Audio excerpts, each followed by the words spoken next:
Good morning, everybody. Happy Saturday. Welcome to Coast College Football Pregame Show. And what is sure to be a fun but feisty episode this week. I see Alex has brought his puppy on screen for sympathy points. I will assume you're probably going to get none, so it's probably not going to work. With that being said, welcome. College Football Playoff Week number 2. We are headed to the semifinals. One of the co-hosts is very happy. One of the other co-hosts, not so much. Got a sympathy dog. Sympathy dog. It's probably an emotional support dog. But first, as always, let me introduce those two co-hosts we speak of here. First, the happy and advancing Buckeye brother from another mother, Mr. Cottrell Simpson. How are you, sir? I'm feeling good. It feels good to come off of a win this week. I get to continue to see my team play, and I'm a fan of the real Blocko. Sometimes, little brother gets to go up against big brother when the games matter. I've been telling Alex this since October. It's all fun and games and you're in the regular season one, but when it really matters, December, January, that's really what matters. So I'm feeling great. I'm feeling great today. And last but certainly not least, the man that's probably in for the longest 2 hours of his life. No, that would have been the game. But the game didn't last 2 hours. I got bad news for you. Still my West Coast man. Still my guy. Still Mr. I Black Alex Elmore. How are you, sir? All things considered, I'm good. All right. My dog's a Boise State Bronco fan. His name is Bronco. He's a little upset as well. So the whole house is a little bit distraught. All right. Luckily, he's like a sympathy dog, like you said. He's going to help me get through my emotions. And I don't know, man. You got a lot of PTSD going on in that house right now. I'm telling you, yes, absolutely. I really wish I was an Arizona State fan. At least they went out with their heads held high, battling. They did. And we're gonna definitely talk about that. But it's good to be on the show.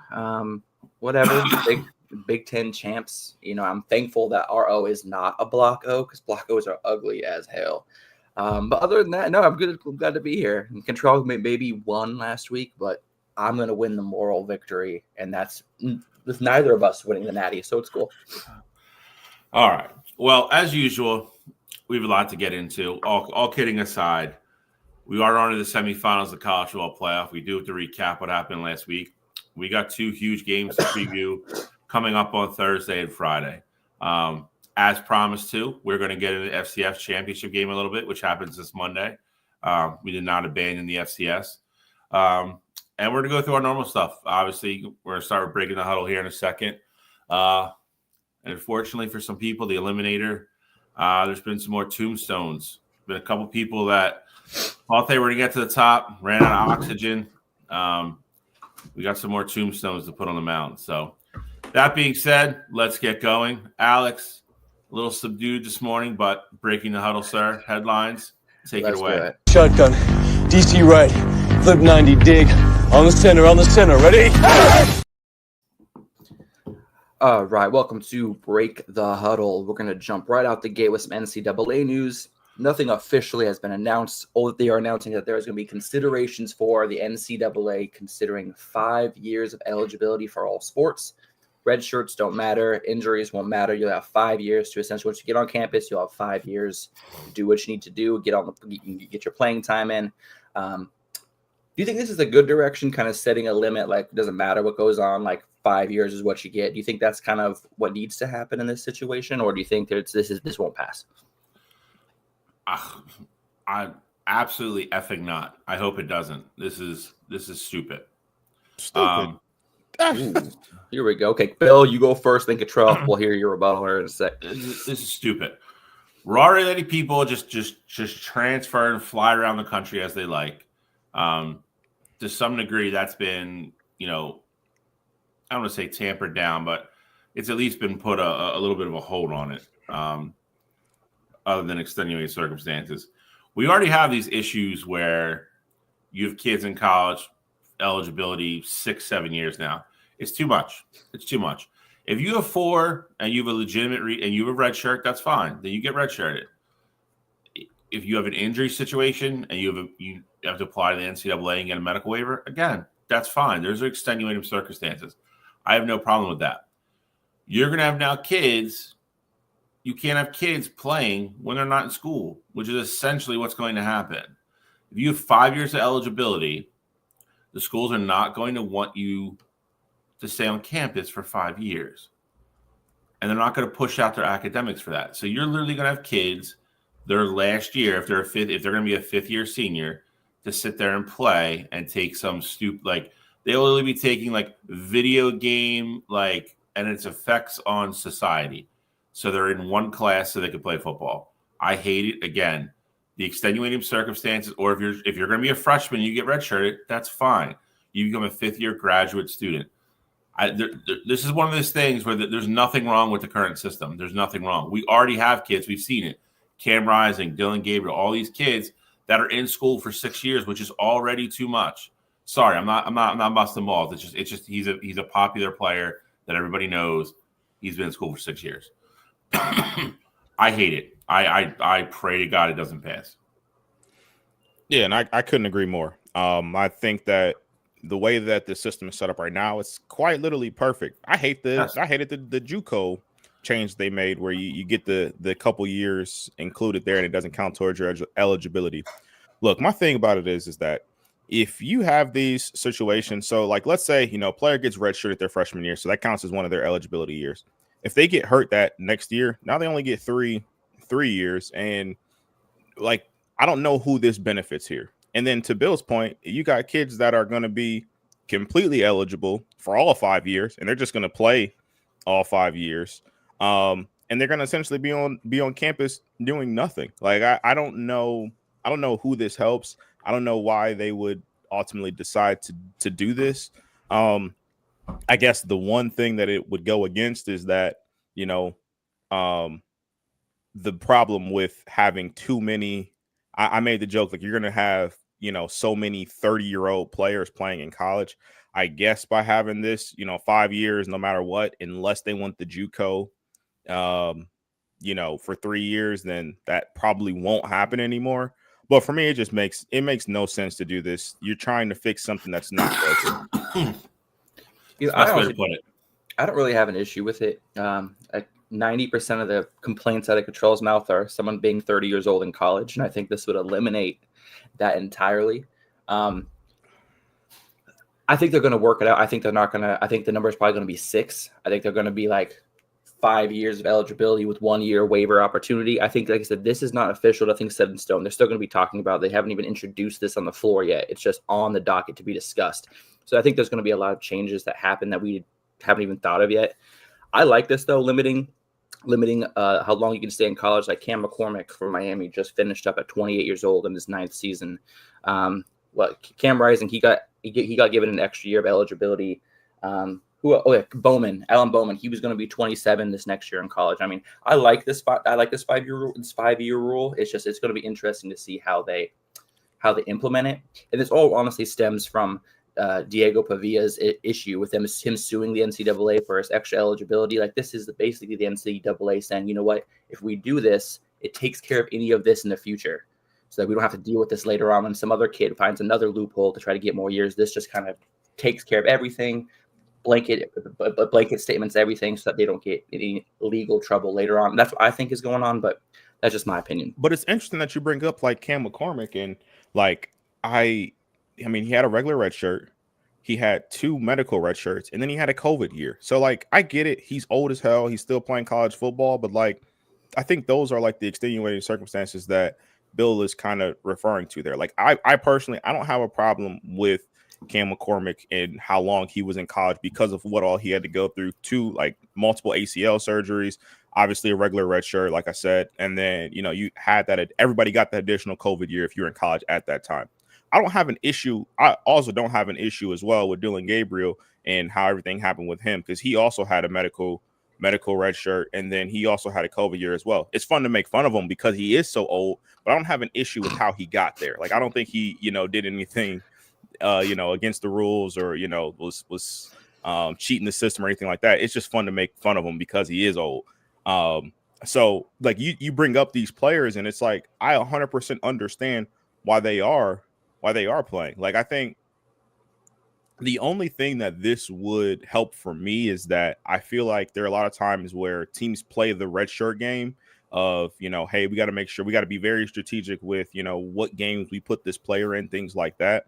And you have players that sometimes, like, for example, Kyle McCord was one of the ones that he's probably going to be filing a waiver because the year he was supposed to redshirt, he played a fifth game, but he only took like 2 snaps and only handed the ball off. So like, he wants to try and get another year of eligibility because of that. So, I mean, I can see, I guess, the advantages in terms of, the red shirt, but I just don't think the system is broken right now. So like, I just don't know why you would want to change that, especially in a situation like Cam McCormick's, where if you get hurt a couple years and then you redshirt 1 year, it's like, damn, I only have 2 years now to really figure it out because I haven't even had a chance to really play.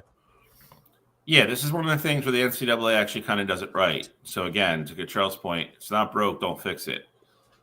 You take all the medical exemptions and the medical waivers case by case, and that's what they're supposed to do, and that's fine. Again, when you have kids, Cam Rising's another one where you have kids that have had serious injuries and lose a whole year. I don't have a problem giving those kids another year, but just to come in and be like, you could play for 4 years. And if not, just play another one. Like, what are we doing? It's always been 4 years. It's worked. It's a model that does not need to be fixed or overhauled. This is them again. Just whoever's going to propose this. It's honestly it's a money grab if you really think about it, because again, you're going to force the kids to stay on campus for another semester, but it's also going to cost schools money. And I mean, realistically, like most, if you're talking about football kids that are on scholarship, that's another year of money that the school has to pay for a kid to stay there. That's going to have to be worked out, because I feel like a lot of schools are going to push back on that and be like, there's scholarships for 4 years, but then what are you going to have? You're going to have a bunch of fifth year kids. We already had 2,000 kids in the portal this year, and that's before this. That's with kids like using their eligibility the right way and being able to transfer. Like, so you're just gonna have 2,000 additional kids with fifth year transfers in the portal on top of everything else now. Like, it's a joke. It's going to create more of a mess than it already is. Doesn't need to be. I hope this doesn't pass.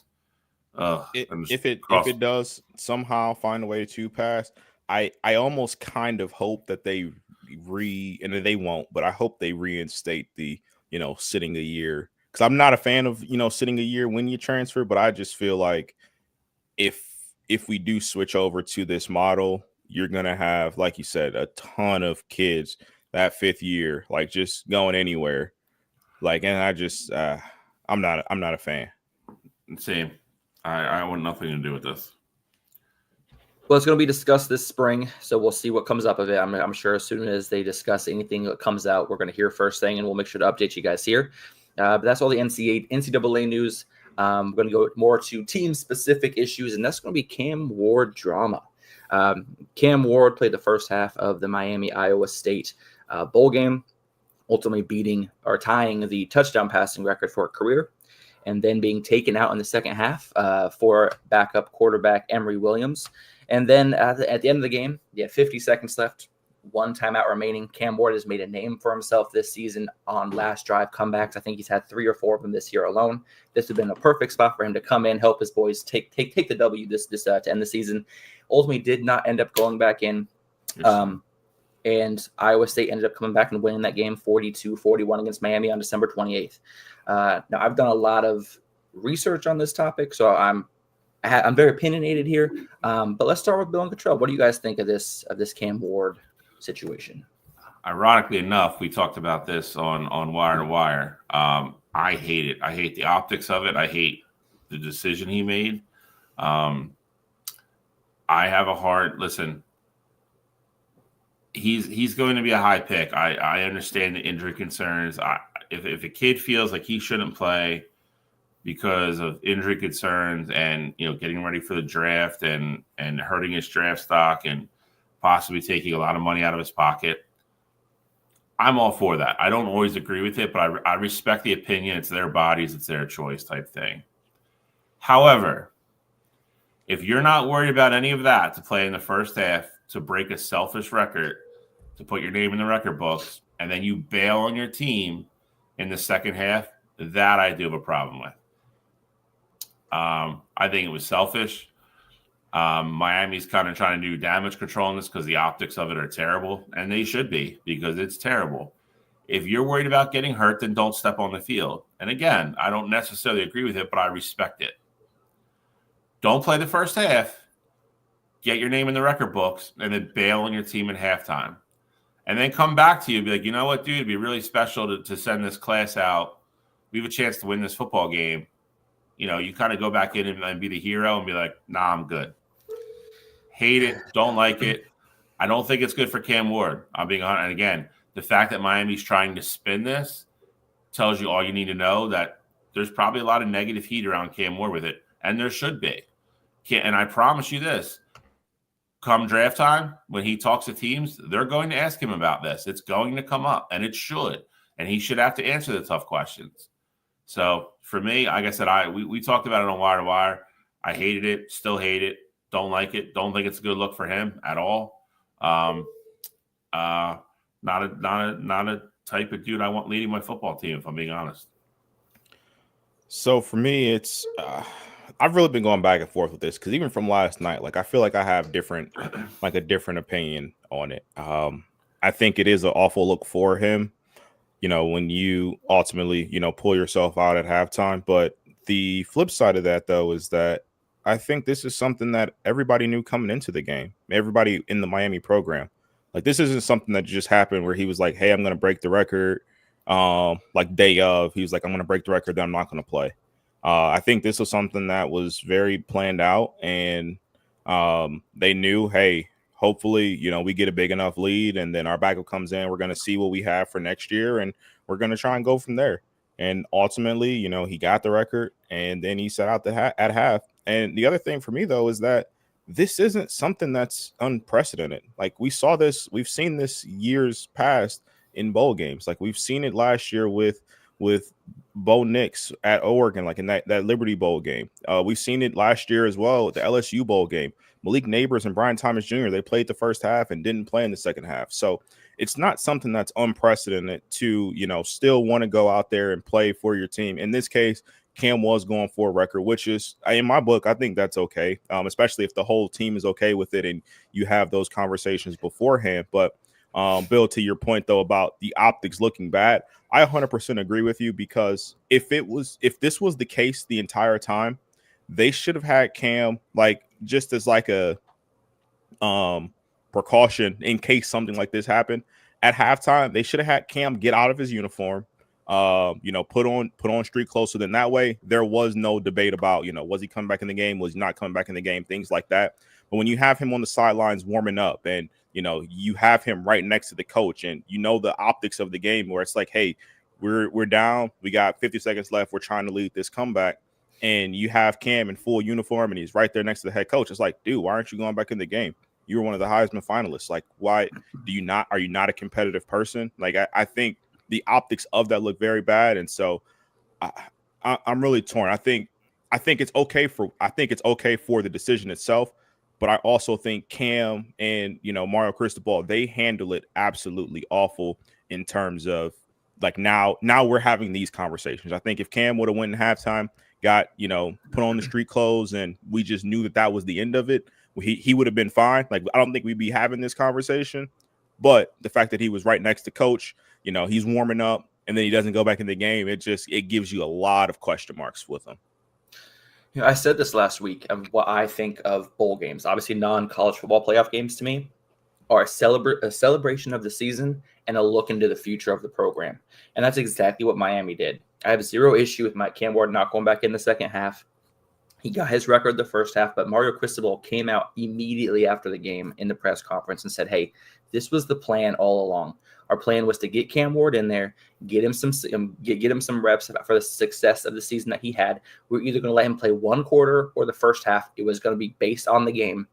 And then, of course, once he broke the record, halftime came, pulled him out. I 100% agree with you, Cottrell. They should have put him in street clothes, though. It would have given a more clear message to the fan base, to the team, you know, to every. Like you said, I'm sure the team knew. But as far as the peers watching the game, it looked really bad. But you got to remember, the same people that are chastising Cam Ward for getting pulled out of this Miami game and not going back in to help this team win are the same people that want Saquon Barkley to play this weekend and try to break the record, even though he's risking injury. So, like, people have different opinions on this. It kind of depends on how the narrative is spun. And in this situation, I feel like it was spun negatively in Cam Ward's face. And he even came out and said it was a business decision, right? And I think Miami did exactly what I would do as a coach in a bowl game. Celebrate our season. Let's look into the future, our second half. And I'm glad that they did, because guess what? They found out that they had a terrible backup quarterback in Emory Williams. What was that? 5 for 18, 1 interception. No, he wasn't that bad. He was 5 for 14 for 26 yards, 1 interception. Dude did not have a great game. So now Miami knows maybe we look in the portal. Maybe we need to up our recruiting game at QBs in this class. Like, this was a very smart, well played out for Miami. They lost the Pop-Tart Bowl, which sucks because I would have wanted to be on that trophy celebration. The Pop-Tart Bowl was phenomenal, by the way. But I have no problem with Cam Ward doing this. Just like Shador and Travis taking out insurance policies on them, Cam Ward's insurance policy was coming out at halftime, making sure he was good for the NFL season. He tied his record. Miami got to go out, unfortunately, on a sour note, but I have no problem with it. Anything else until we go on? I don't think him and Saquon situations are apples to apples. I understand what you're saying, but they're a little bit different in my opinion. But again, I mean, you could lend credence to the fact that it probably wasn't handled correctly. Again, I think it's more so the stuff that's leaked out that he was asked to go back in, and on that last drive. You could say it's a celebration. You could say all that good stuff. At that point, though, everybody on that team clearly wanted to win that game and wanted to end their seasons and their careers that way. I feel for him to turn his back on all them, I don't think it's ideal. I hear you with that, and I do. But if, like, my thing is like, I think in that moment, Cam was put in a tough spot. If the plan going in the entire time is we want you to play a quarter, we want you to play a half, so you do that. You probably go back in the locker room. Like, we don't know if he got iced. We don't know if, whatever the case may be. Sideline throwing. So I mean, at some point on the sideline throwing is different from your body being entirely cool and going into the game, especially for a guy like Cam that runs around and is, mobile and on the run, a ton like that. So in this case, he shut it down already. Like, he's throwing is one thing. Like, the arm is ready, but the body might not be. So if going in that you're going to be done at most at halftime, and then the coach comes up to you and like, hey, actually, can you go back in? Like, you're damned if that's one of those damned if I do, damned if I don't situations. Because if he goes back in there, he's cold, something happens, he pulls a hamstring, gets hurt any kind of way. It's like, why'd you go back in the game for this 50 seconds? I know you were trying to win it, but like, why'd you go back in if it seems like the plan all along was for you to only play until halftime? I think it's a lot easier to defend going back in and trying to help my teammates win a bowl game. And I pulled my hamstring on the way out, trying to win for our class and, send our class out that way, versus I got hurt in the first quarter being, completely warmed up, trying to break a selfish record. I don't think it's the same thing. I don't think it puts him in a bad spot at all. I think it puts him in a spot of, you know what, dude was going to do this, got his record, and then had an opportunity to go back in and help his teammates. I don't think anything negative comes from it all from Cam Ward. Even if he goes to the game and they still don't win, it's him still going back in and trying to help his teammates win a football game and all win and leave campus together on a high note. There's no negative for him at that point. And being 21, 22-year-old athlete, I remember those days. I remember when everything didn't hurt. You can get loose in like 90 seconds. It does not take that long. Again, if he's battling some injury that we don't know about and they're just not letting it out, that's one thing. Again, the injury thing is so it's minute to the point where you can't really use that excuse when he went out and played 30 minutes of football before that. When he warmed up and he was expecting to play. Just okay, but I'm saying he wasn't that worried about it to go out and break a record. He wasn't worried about a pulled hamstring then if he was going out to do it. Is my point. Like that can be an overriding factor. That's two different. When you warm up, like you literally warm up to play. If you're like coming in off the bench cold is a completely different animal, especially for a freak athlete like Cam. Like it's a completely, you give me you say you get ready in 90 seconds. He didn't even have 90 seconds to get ready. It was like, hey, we need you to go in the game right off the bench, cold as can be, and lead the team back. Like that's not. I don't think that's a fair situation. I know when I play sports, if I hate when I play slow pitch softball and my team's got a 2-hour break, like my legs will lock up. And like re-loosening them up will take 3 to 4 innings of that next game to really get my legs back into it. I know I'm a little bit older than Cam Ward is, so it takes me a little longer. But I totally get what Cottrell's saying. Like going in, you haven't been hit in 2 hours. You haven't been running around. Yes, you've been throwing, so your shoulders feels nice. But if you have to move out of that pocket, if you got to roll out and make something happen on the edge and you're not warmed up, that's where injuries happen. So I definitely like it. And this was a meaningless bowl. It's a Pop-Tart bowl. The best thing about this bowl was that you got to eat a live human Pop-Tart that went through the toaster. Like that's the only reason I would have gone in. Like I want to see that toaster work. I want to be here for that. But other than that, Pop-Tarts is never meaningless. It's egregious. That is true. But that would have been the only reason I would have gone in. And even then, that's a terrible reason. So the other thing is, Bill, you talk about, sending everybody out the right way and all this stuff. Let's not forget, and I'm sure he wanted to, help win the game for the guys that were there. Let's not forget, Cam doesn't have a lot of skin in the game at Miami. I mean, he's a senior transfer, and it's not like he was, with these guys for. Listen, for, I get all 4 years and all that. Like I get the injury thing, but they were got no skin in the game. You can't say that. Like that'd be like saying, okay, so if they're in the college football playoff, it's still the same situation.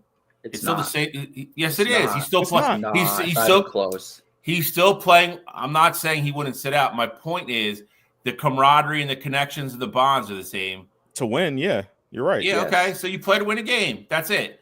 But winning the college football championship and winning the Pop-Tart Bowl are not apples to apples. My point is just don't say you didn't have skin in the game. He still took the field with those guys all year. They're still friends. They're still brothers. Right, he didn't give a damn if they won or lost the Pop-Tart Bowl. He wanted to go out there and play as good as he can. He wanted to try and win, but if they ultimately didn't win, it's not his fault. He's not playing. The guys that I'm mad about are the guys that are opting out entirely and not even playing with their teams. Those are the guys who I think you should be coming at with this energy, not the guys who are suiting up and still giving their teams the effort. I am firmly on that side, and I always have been. I have not wavered from it one bit. I'm just saying I'm the wrong person to bring that situation up to. I just don't think this. Like I said before, this isn't unprecedented. He's not the first player to lead. I didn't say that it's unprecedented. We're talking about it because it happened last week. No, I'm not saying he's the only one that's ever done it. I know, but I'm just saying, like last year, like I said, Malik Neighbors and Bryce Thomas Jr. literally did the exact same thing. LSU was within a banger with Wisconsin in that bowl game, and we didn't have any conversations about it. So that's Alex's fault. Headline guy dropped the ball. I'm going to ask you a viable question. If there was not there was not any record on the line for that game, and Cam Ward came out with his boys, played the first half, and then sat the second half, but no record was involved, is anybody this upset? Or is it just because the record is involved and they want to create a selfish narrative on this on Cam Ward? This is a real question. Like, do you think that only because the record's involved, this is even an issue? I do. Yeah, it makes it worse. 100%. I don't think we'd be talking about it at all if the record wasn't involved. It wouldn't be the story that it is for sure. But again, to suit up and go do a self-serving thing and pull yourself, that's why this doesn't look good. See, but Mario Cristobal and him had a plan. Mario Cristobal pulled him. He didn't be like, all right, coach, deuces, I'm done. They had a plan. That's the They've been plan. working on That's my plan thing. for like 2 weeks. They've been working on it. I get it. That's the plan. But then he specifically asked him to go back in the game. That's the part you guys keep leaving out. That's the plan. That is a shitty coach. That's what that is, Bill. Mm-hmm. Fine, you call him a shitty coach. I also feel like at some point, the fact that he was warming up even before that drive, there was a conversation even before the spur of the moment was, hey, if we get this into one, do you want to go back in? And if he went and started throwing, at some point he was even considering it. You guys are leaving certain situations out of this discussion. And do you think maybe after he warmed up, he was like, you know what? I can't get loose. I can't get loose. Okay, that's fine. Back in there. Okay, that's fine. But again, don't make it sound like he's sitting next to Mario Cristobal for 45 minutes watching this gameplay, and then out of nowhere, he just turned and was like, grab your helmet and go in. That's not how this played out. That's not how it played out at all. That's all I'm saying. But if you go paint in the whole picture, if you go in with a plan, if if I know going in, I need to be ready for 30 minutes of football, then I'm going to be ready. I'm going to give you everything I got for those 30 minutes, which is exactly what Cam did. They had a 2-touchdown lead when Cam was in there. Believe it was they got up to 2 31-28. touchdowns. It was 31-28 at halftime when he got pulled.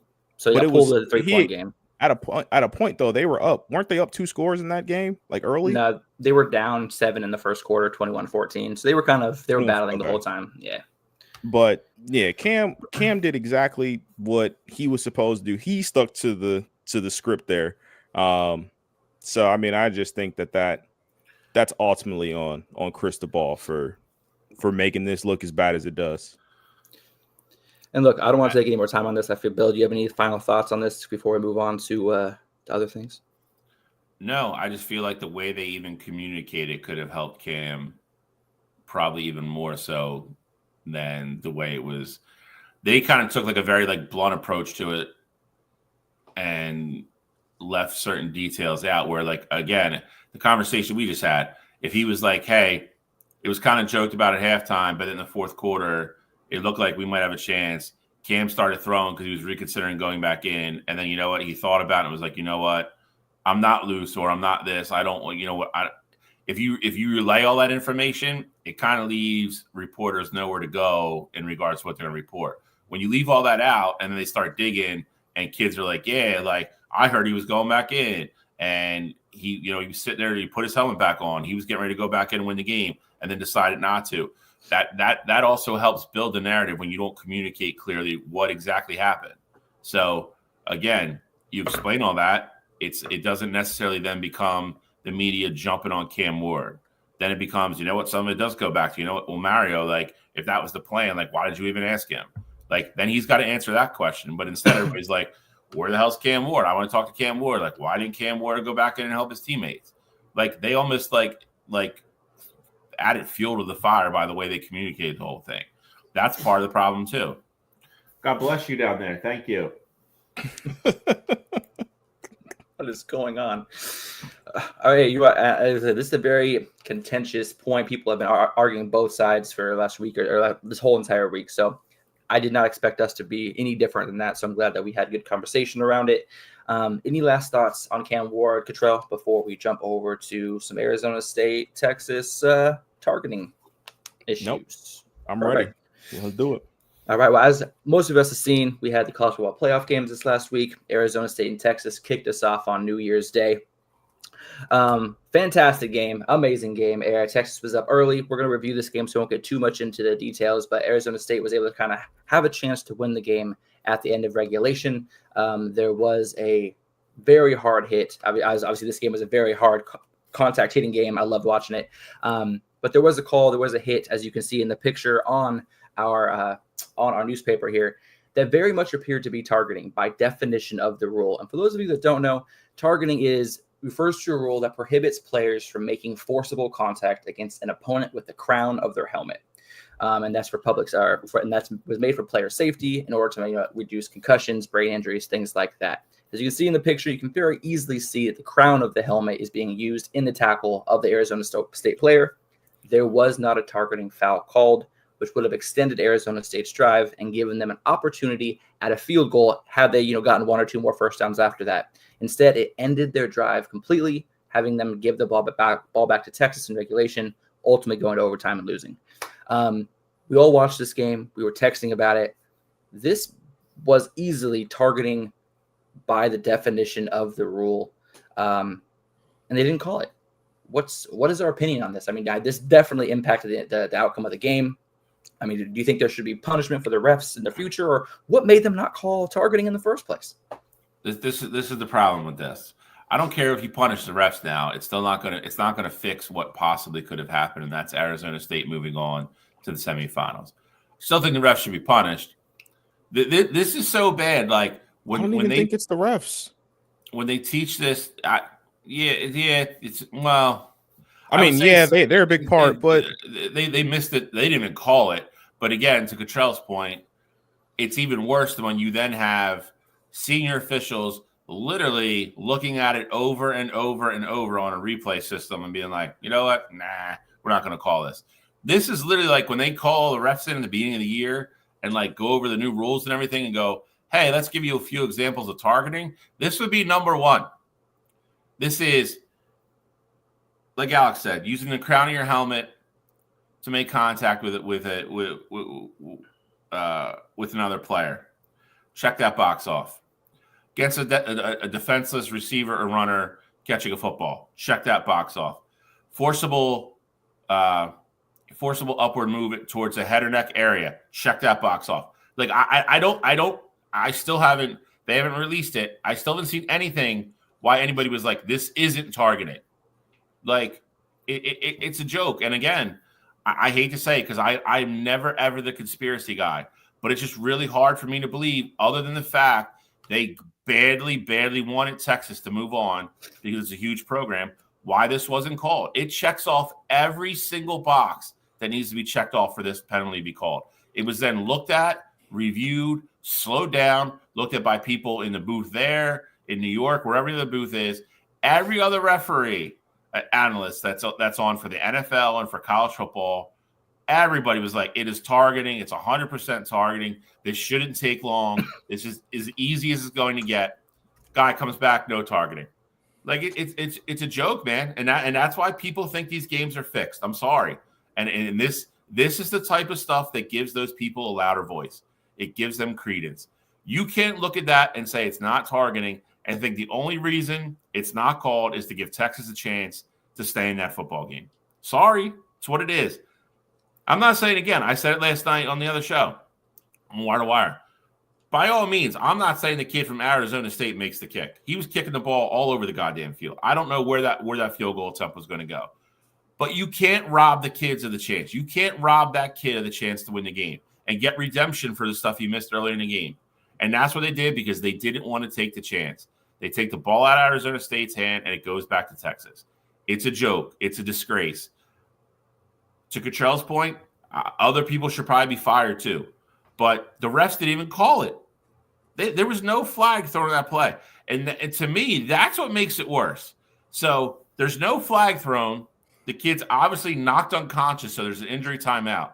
Somebody in the booth looked at it and then buzzed down. They were like, hey, we're going to review this for targeting. So somebody looked at it enough to be like, oh, that's probably targeting. They stopped the game and then still don't call it.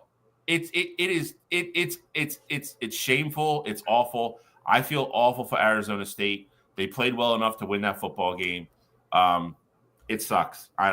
It's actually every time I talk about it, and I watch it, I get worse and worse. So I'll let Cottrell jump in here, but it's an awful situation. Yeah, it's absolutely awful, and I think what makes it worse is that as a fan of Ohio State, like I bring up an example where a couple years ago we lost Joey Bosa.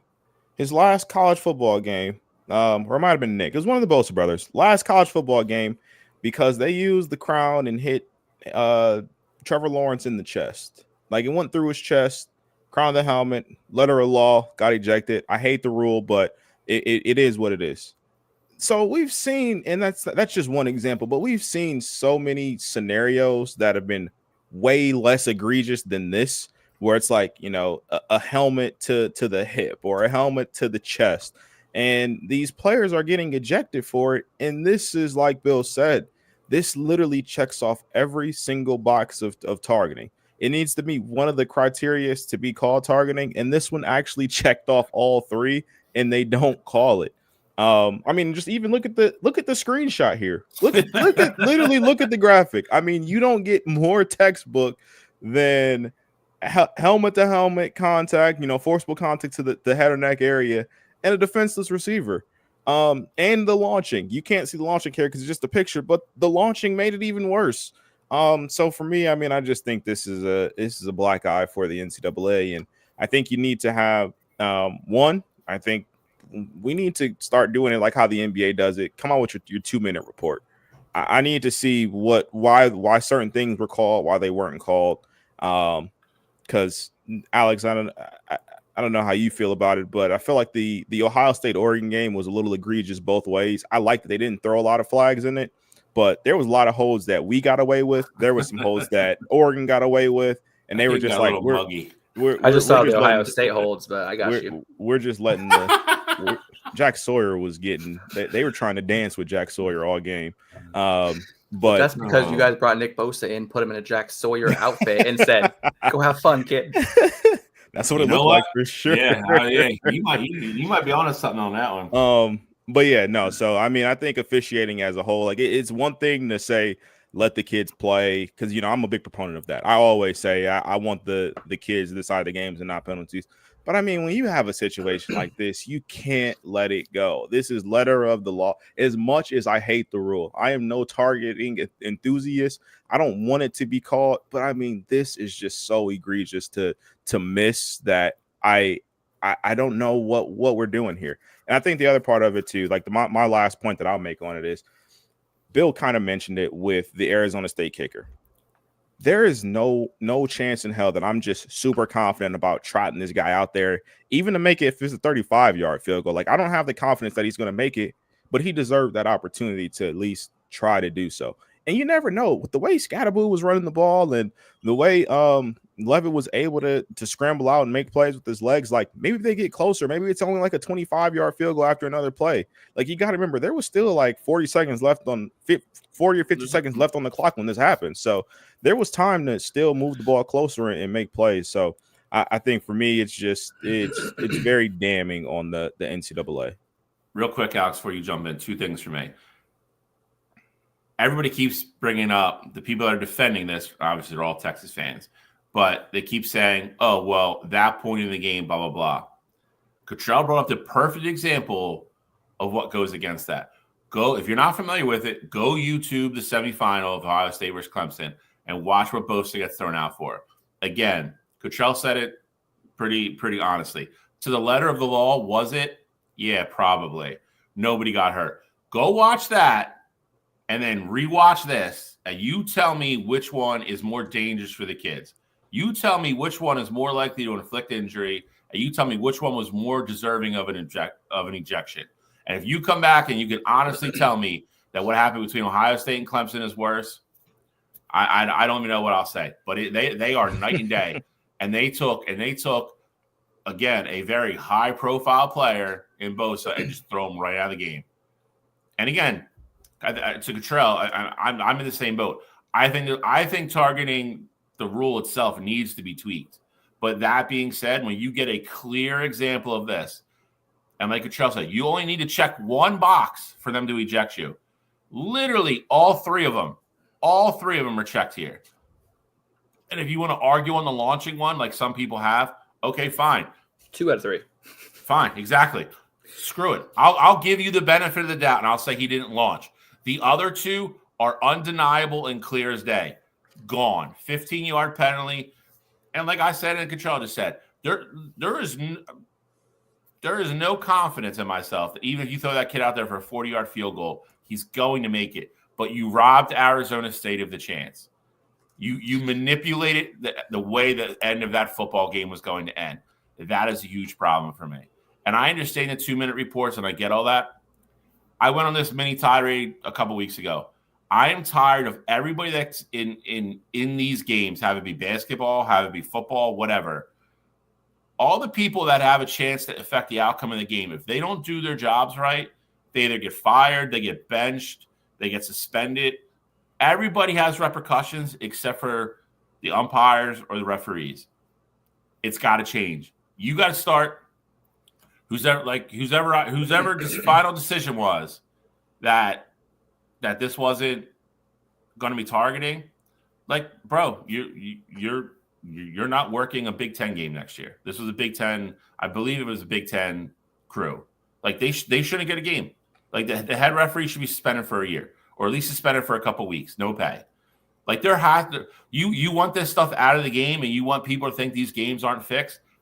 Start punishing people. If you're a head coach and you win 2 games a year for 2 years in a row, what's going to happen? You're fired.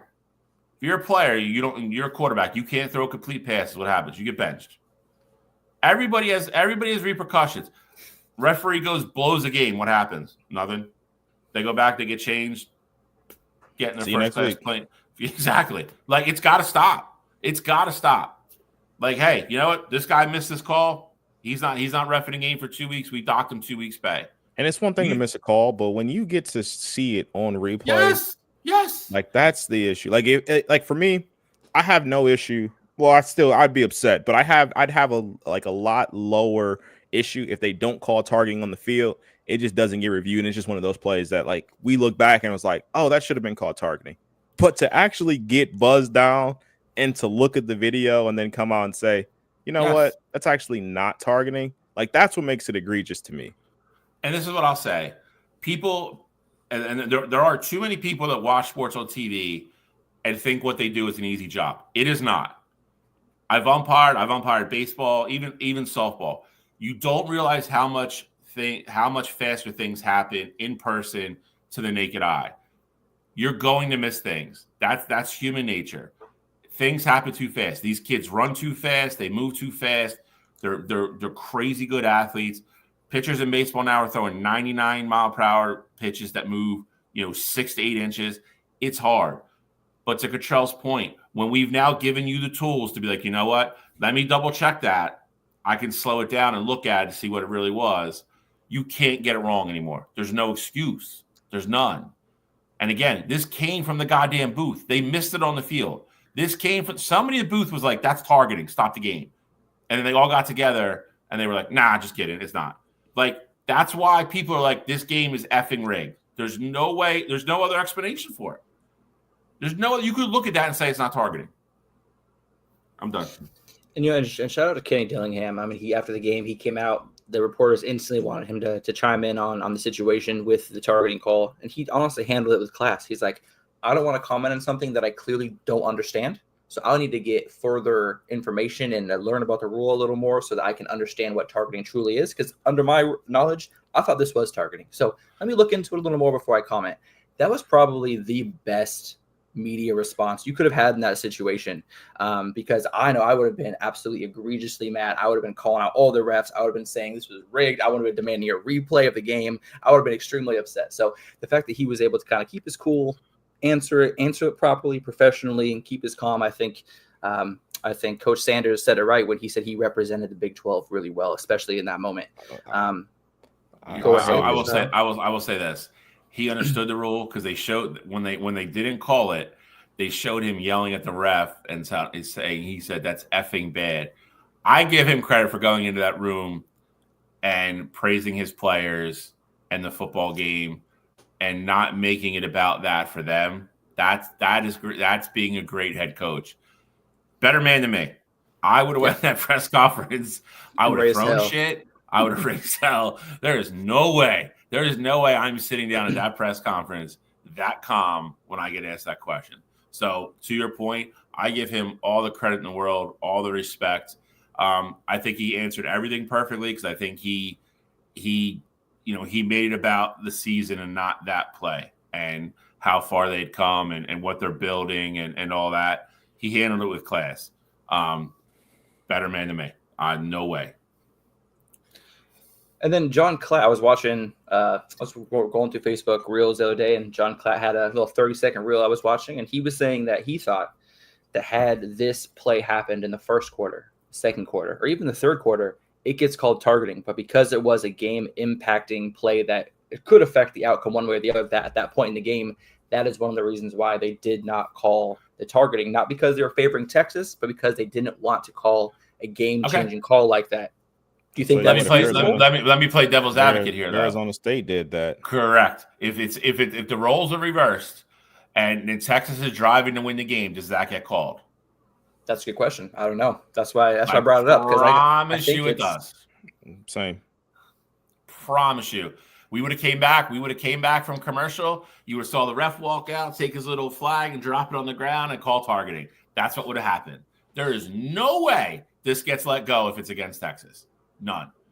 And you know what? To Joel Klatt's point, he's probably right. But again, that like Alex, you're a big hockey fan. Like I hate it. Like you pretty much have to decapitate somebody in a playoff game in overtime to get a penalty call. You do. Somebody could be skating down the ice, and if you're beat, you could just tackle them, and refs will be like, nah, we're good. Like you have to kill somebody in an NHL playoff game to get a penalty in overtime. This shouldn't affect this because again, the control spike. When did that happen? Was that the first quarter or like the beginning of the second quarter? First quarter. Yeah, like they had no problem calling it then. And again, not to be an ass, but like these are two kids that are kind of like Bosa was going to be a top 5 pick. Everybody knew who Bosa was. And again, was that against Trevor? No, it was actually I literally just went back and looked at it. It was actually against Notre Dame. Okay, but it was Joey. It was Joey that Joey. happened against. Yeah.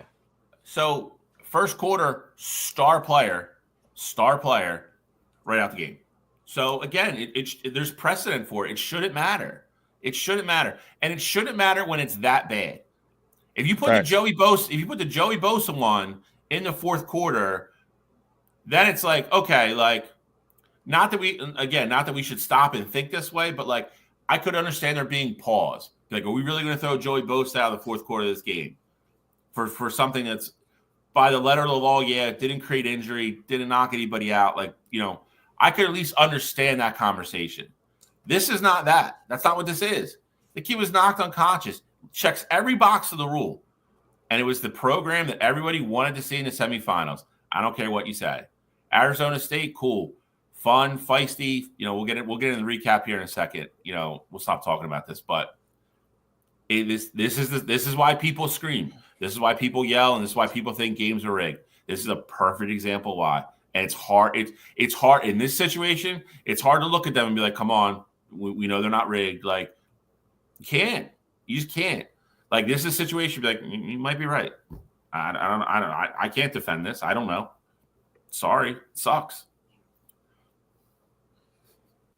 Where are we going? So that was all for Break the Huddle. I think we're going to go into recaps now. Cottrell, do we have ASU as the first recap by any chance? Does it work out that perfectly? Well, you know what? I'll throw it up here like this, and we can talk about it how we please here. Perfect. All right. But yeah, I mean, since we're talking about the ASU Texas game, I might as well stick with that and finish wrapping that one up. What a damn good game. I mean, Texas had it kind of handled in the first half. It looked like they were going to kind of run away with it. And then Arizona State really showed some heart coming back. I mean, Cam Scadaboo having a fantastic game, 99 receiving yards, threw for a touchdown, 150 rush yards. I mean, dude backed up the talk that he was putting out there all week on it to the press. I mean, I'm absolutely impressed and floored by how amazing he played. And I'm sad that I didn't get to watch him play all season long if that's what I was missing out on. Reactions, Bill? No, I mean, me and Cottrell talked about this a little bit on Wire to Wire. I think that is, we talked about it earlier in the year, with teams that we thought maybe we missed. It was USC at first, we overlooked them, and then it was kind of Nebraska and a couple other teams. Whole country whiffed on Arizona State, whole country, and I mean the whole country, not our show, not Wire to Wire, not, never saw Arizona State talked about on Fox, on ESPN. Like, nobody saw them coming. So I think you bring up a really good point there. The fact that you could have told me I could have been watching Cam Scadaboo play all year. I'm sad that I didn't. That kid left his soul on the field. I will tell you, I think there's a lot of credence. People said he got sick on the sideline. I think he had a concussion. I think you watch certain other plays. They were just saying he was dehydrated. I don't know. But regardless whichever way it is, that kid left his soul on the field for Arizona State. I don't know what else you could have asked from him. And again, not to toot my own horn, but that's kind of how the game I thought was going to play out. From watching them only twice, I knew they were feisty like that. They are a team that thrives on emotion. They're not so much a team that not the teams are robotic, but teams go out and all right, if we start executing, we just know we're going to make plays and we're going to beat people. That's not how Arizona State plays. Obviously them executing matters. They are a huge team that plays with emotion, plays with momentum, and they finally got that play they finally got it going in the second half. And it was just like a tidal wave, and there was nothing Texas could do. I thought Texas played really well in the first half, and then I thought Arizona State really dominated the second half. Thought it was a great football game. I really wish we could take that part we just talked about out of it. And if that didn't happen and still ended the way it did, it would be even a better football game for me. There would be even no like little black cloud over it like there is. Sam Ewers, man, I'm kind of getting and kind of understanding. I think I said it to you guys. I kind of get why people think he should come back for another year. I think there's times, drives, like, he absolutely looks like he might be the best quarterback in college. Like he throws balls, he throws a layered ball to the right shoulder in 4x4 window and looks incredible. And then the next drive, he comes out and he looks like he's playing football for like the second time. He could be so up and down, and then we get to overtime, and they send an all-out blitz, and he throws a dot to the back of the end zone on 4th and 16, 4th and 17, whatever the hell it was, to stay in the game for a touchdown. Like it's got to give him credit. He made every throw at the end of that game when he had to. He looked great at the end. I think his consistency just needs to improve a little bit, and maybe that's what he's hearing about coming back. But entertainment wise, I thought this was the best game of the weekend by far. Not to bring down, I was expecting more from the other game. Sorry. But this that game is everything you wanted to see. When we get to that, I'm just gonna let you two go at it. I had an itch, bro. I don't know what I just had an itch, man. It's just itch. That's it. I'm not gonna say much. But entertaining, that game gave me everything I wanted, and that's the star players played like stars. Arizona State absolutely proved that they belong there. So it's funny. It's funny how the SEC people got real quiet over the last 10 days. Real quiet, real quick. They showed they belong. Got to give, like I said, you got to give Texas credit. They did make the plays when they had to.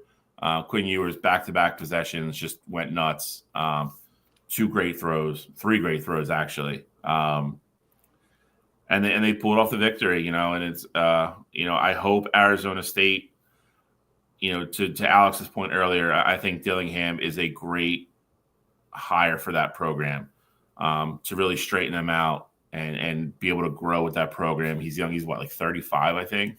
Something like that. And he loves being there. Like he is 100% happy. Like he's not looking to go somewhere else or you say that.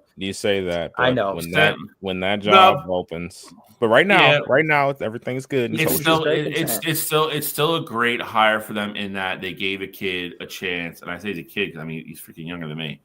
But they gave him, a young and up and guy, a chance to run a major program. That will buy them a couple years.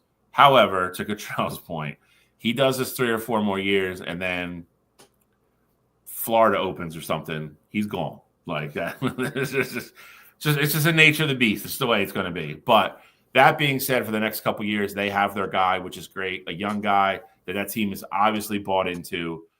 They love playing for him. They play hard.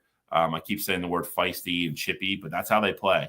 And that's their brand of football, and it works. So I'm glad they showed out. I'm glad they showed up. I'm glad they played great.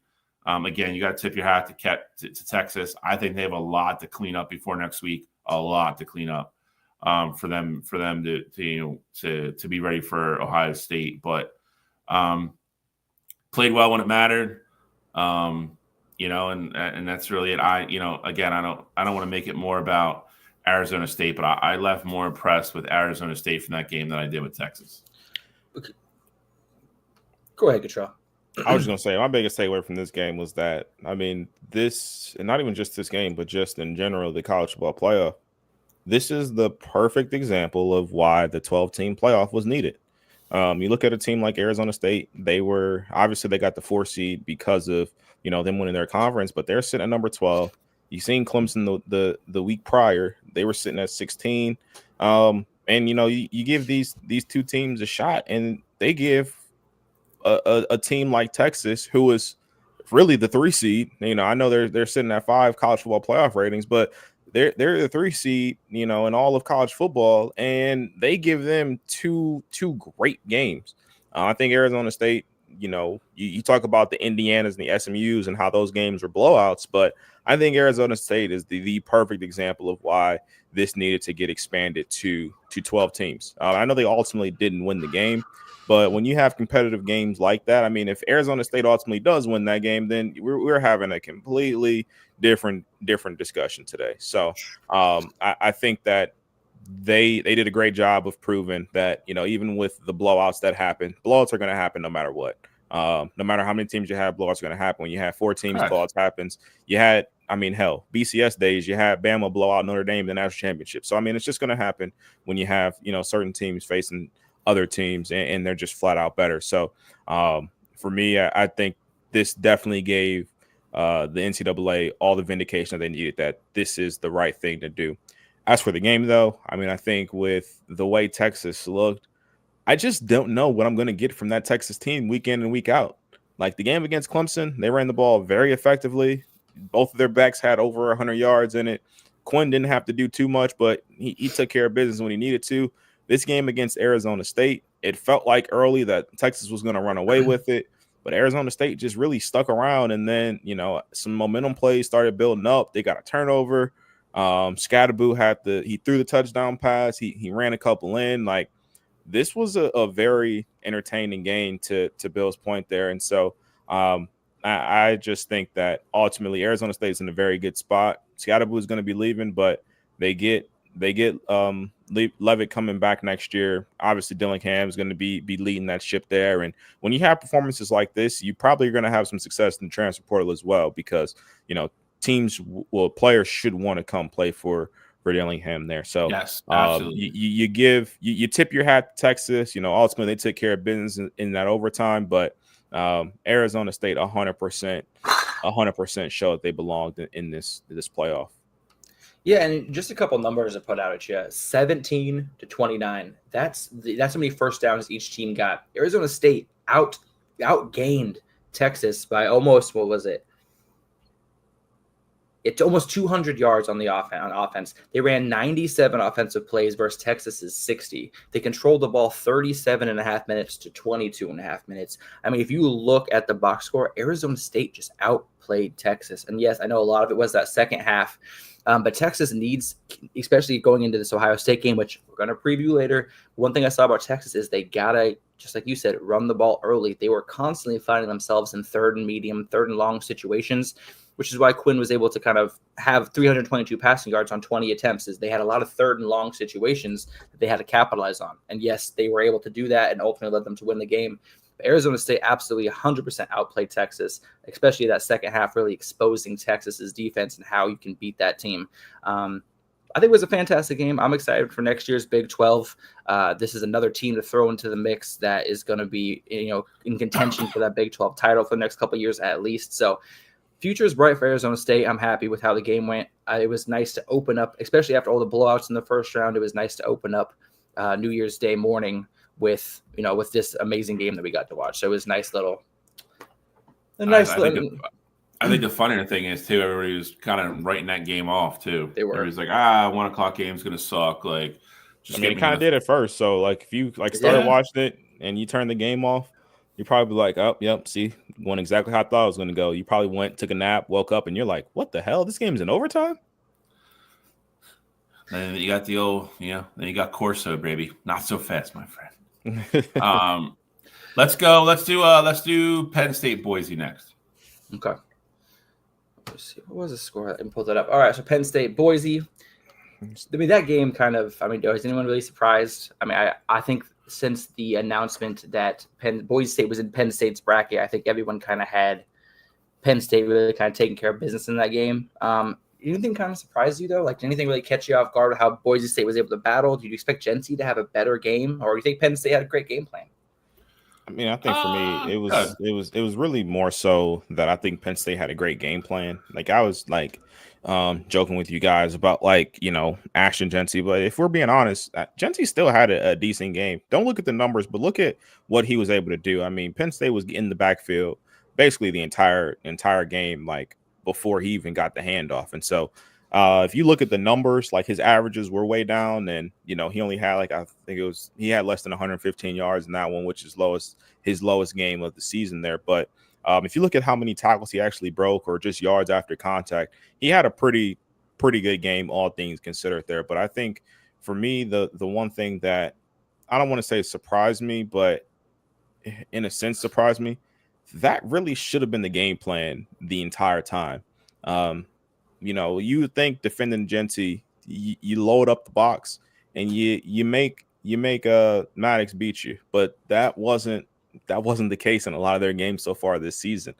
He was still able to get his in pretty much every game, and I think Boise did a good job of kind of knowing that was going to be the case and having something for it. Like their first drive of the game, I literally texted you guys. I'm like, if Maddox can do this and run this way with the offense, I know it's early, but if they can continuously do this is going to be a long game for Penn State. So it was almost like they were anticipating, Penn State to defend them like that. And then ultimately, you had Penn State break the game open later on. But even like the play action, like the touchdown that they had to their tight end that ultimately put the score at 17-14, I was like, all right, they're going to fight. They're going to keep fighting in this one. But Penn State was just too much. They had too much offensively. They had too much defensively. It was too much for – honestly, it just felt like late as the game got later and later on, it just felt like Penn State just had the better players making the better plays. It was like coaching isn't going to factor into this one too much. Penn State's just a better football team. Yeah, I agree with most of that. I think Boise proved they belong, though. They battled. I think one of the biggest reasons I think so many people picked Penn State to beat Boise, it was a bad matchup for Boise with what Boise wants to do. To your point, though, I mean, Jetty's still ended up with 100 yards. A lot of, and they were hard earned. I mean, I think there was only one or two runs where he kind of had like a little bit of a crease and, had an 8, 9, 10 yard run. Everything else was kind of 3 or 4 yards and then gang tackle. Like he earned them. I agree with Cottrell at the beginning. Maddox came out slinging the ball, and I was like, if this is what we're getting, then Penn State might be in trouble. But Penn State made adjustments on the back end. They kind of went into his zone, and Maddox kind of started to struggle a little bit. Never really got the running game going. And I thought Boise's defense hung in well too. I mean, they were in the game. It was a 10-point game, and then Singleton broke that run at the very beginning of the fourth quarter, and I was like, that's going to kind of be the nail in the coffin there. But thought they played good. Again, I think Penn State's playing really good football. Penn State's playing really good football, and they're playing a brand of football that wins right now. They're not making mistakes. They're doing what they need to on offense, and they're letting their elite defense just kind of keep them in game and win the field position battle. So not a ton on this game, but Penn State, advances and sets up a very intriguing matchup with Notre Dame. I guess we'll do that game next. Yeah, well, I think before we go on with Penn State and Boise State, obviously I was really shocked. I'm going to ask a question to both of you here in a second, but I was really shocked. Obviously the game plan was to give Genty the ball, but did not expect him to have 2 fumbles. Obviously, he only had 1 fumble the entire season coming into this game, and to have 2 fumbles in this game in the first half, ultimately losing one of them, I think that kind of shows how hard Penn State was going at him, how hard they were hitting him. They were going for the ball every single time he had it. They were throwing hands out, trying to get the ball out. Penn State had a fantastic game plan, just like you guys had said. But here's my question for you. If you were an NFL franchise, Cam Scadaboo, Ashton Genty, who do you think you gravitate towards? Obviously, Genty had a fantastic season, Heisman runner-up. The way Cam Scadaboo held himself, even with possible concussion or being sick, the way the numbers he put up in that big of a situation, who do you think you gravitate towards as a franchise? For me, I think in this day and age, I think it has to be Genty. I just think he's more explosive. Obviously, we know they both can, hit the home run play, but I don't know if, as good as I think Scadaboo is, I don't know if he can be your every down back in the NFL. And I know he can catch out of the backfield, things like that. But I just think that he is if this was like 2005, Like, I think he'd be a great back. And that's not to say he can't have success in the NFL, but I think Genty has more of an ability to be a superstar in the NFL than what Scadaboo does. And it's really just more so because of his style. I love the fact that he can catch it out of the backfield. I love how hard he runs, and I think he can be very effective for you. But I think he's going to have the most success if he goes to a system where it's like a 1-2 punch kind of thing, whereas I think Genty, he can go to a system and be the guy for you for a while, just with his explosiveness. I agree with everything Cottrell just said. In today's game, Genty will be considered an every down back. I think he just fits into the pro model better than Scadaboo does right now. But that being said, I mean, I wouldn't count Scadaboo out. I mean, that kid just plays with an enormous chip on his shoulder and obviously a ton of heart. I think any team that drafts him is going to be lucky to have him.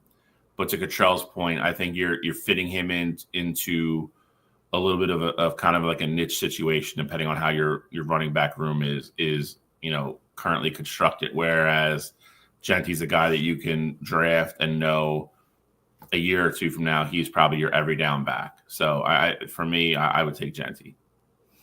Yeah, see, for me as a 49ers fan, I really like Scadaboo only because of how we use Christian McCaffrey. But so that would make sense. Like, that's exactly, a perfect situation where you. That's why I was curious what your guys' opinion was, because I knew why I was heavy on Scadaboo. I just want to know what, Yeah, no, but like a situation like that would make a ton of sense. Or like Scadaboo going to like New Orleans where he can be with Alvin Kamara, like that'd make a ton of sense. Where you kind of have that, thunder and lightning punch where I get my power guy in there, and this guy can still catch out of the backfield, but I still got my explosive, elusive guy as well. So I mean, I think those are situations that would make a ton of sense for him. Perfect. I just want to get your guys' 2 cents on that before we jumped over to Notre Dame and Georgia. Who wants to start that one off? I'll go. I mean, because I'm not gonna be long on this. This is unfortunately, again, I think this is exactly how a lot of people thought this game was going to play out. And that's not a slight. Just when Carson Beck was ruled out, that really changed the look on this game. We knew Georgia was just going to be limited offensively with what they can do, and that was playing right into the hands of a team that has an elite defense.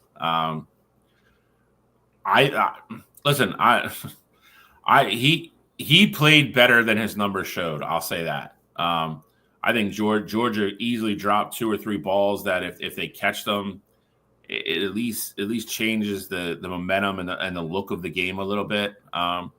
He battled though. I give the kid credit. It's not an easy situation to get thrust into, and your first start is a college football playoff quarterfinal against a very, very good defense. But this game was cut perfectly for Notre Dame. They were going to be able to play aggressive in the secondary, knowing they're really going to make him beat them. Sell out to stop the run, which is what Georgia wanted to do. They shut ETN down that whole running game, and then like I said, Georgia helped them a little bit with a couple drops, but other than that, Notre Dame just kind of played their type of ball. Ran the football. I think Riley Leonard only had 90 yards passing, something like that. They controlled the clock, played great defense, and that was enough because Georgia was so limited offensively. Good game plan by Marcus Freeman. Again, another team that's playing really good football at the right time. Notre Dame, Penn State is fascinating to me for next week. So tip the cap to Marcus Freeman. Notre Dame, Georgia, I think, was just up against it. I thought their defense played well, and they battled to keep them in the game, especially as much as they were on the field. I think they played well. It just wasn't going to be enough. They were never going to have enough offensive firepower to win that football game. So, John, I'm glad that you're here. The one thing I was saying. What's he saying? Oh, he's just talking about missed calls in game. The only thing I want to say is this, though. I like Kirby Smart in that I think Kirby is a great coach. I'm done with the crybaby shit, though. Like every time they lose now, it's something else. It's like was he talking about bitching about the refs? Yeah, because he was bitching about the refs after this game. Every time they lose now, it's crybaby stuff. Every time. Notre Dame was just better. Listen, they had the better quarterback. Riley Leonard just played better. Jeremiah Love is a beast. I hope he's okay though. I hope he's going to be fine for the Penn State game because I don't want any excuses there either. I want to see Jeremiah Love full strength against Penn State.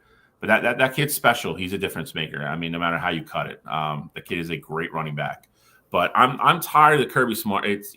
I don't know when this started, but like he won his 2 national championships, and now it's every time his team was slighted every time they lose a football game. Now I'm just over that crap. I'm done. Cottrell, any opinion on Notre Dame, Georgia? Yeah, I mean, Matt, you bring up a great point in the comments as well. Talk about Riley Mills being ruled out. Notre Dame's defensive tackle, who I think is actually their sacks leader. So, I mean, it's not like Notre Dame came into this game healthy. Their best corner, Benjamin Morrison, has been out for basically the second half of the season. And Notre Dame's just been finding ways to just roll with the punches and still get it done. Of course, with Georgia losing Carson Beck, I mean, it is a big thing, but I mean, even with Carson Beck in there, they weren't playing great football. So I'm not a proponent of, just saying that, hey, Notre Dame won this game because Georgia's not the starting quarterback. Because last year we didn't give a damn about what happened to Florida State when they didn't have their starting quarterback. It was, oh, see, this is exactly why they didn't deserve to be in the playoff, and it just shows you that Georgia probably should have been in the playoff. So I don't want to hear anything about them not having their quarterback, because in reality, you got to have a next man up mentality. As for this game, though, I mean, I think I said it on Wire to Wire last night, and I'll say it again now. This Notre Dame team, they're a bunch of sharks. They just wait. They're very diabolical in the sense of how they go about their game plan. It was 6-3. They weren't doing anything special in that first half. They went down, they kicked the field goal. But then they wait on you to make your mistake, and once you do, they absolutely capitalize. I mean, they are the kings of stealing the momentum in football games, because you had the strip sack right before halftime. They turned that into a touchdown. Now they're up 13-3, and then right out of the half, boom, they get the kickoff return touchdown, and now it's 20-3, and you have a situation where Georgia is in a really tough spot. And the Georgia defense, to their credit, they were playing pretty well in the entire game. But ultimately, Notre Dame was able to strike when the opportunity presented itself.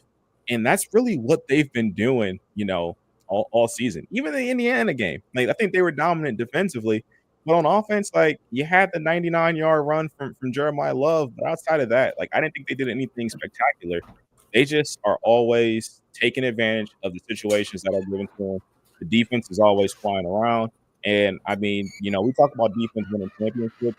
If you're able to create turnovers and always capitalize on those turnovers, that is a recipe for success moving forward. So, for me, I don't want to talk about what Georgia didn't do, or, what was going against Georgia in that game. For me, my biggest takeaway was Notre Dame, they took care of business, and whatever adversity they faced throughout the season, throughout this game, it didn't matter. And they're well coached. They believe in Marcus Freeman. I mean, even the whole, like, I don't want to call it a fake punt, where they rolled out the punt team in the fourth quarter, and then they do a mass sub and get the offense back on the field and get Georgia to jump off sides.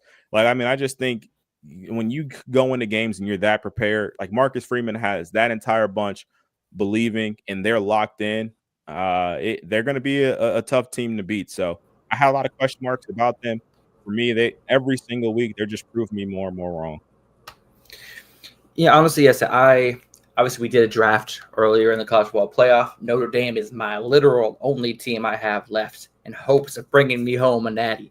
But no, Notre Dame's defense really showed out. Riley Leonard only had 90 yards passing. They really didn't need to do much besides control the ball, forcing 2 turnovers.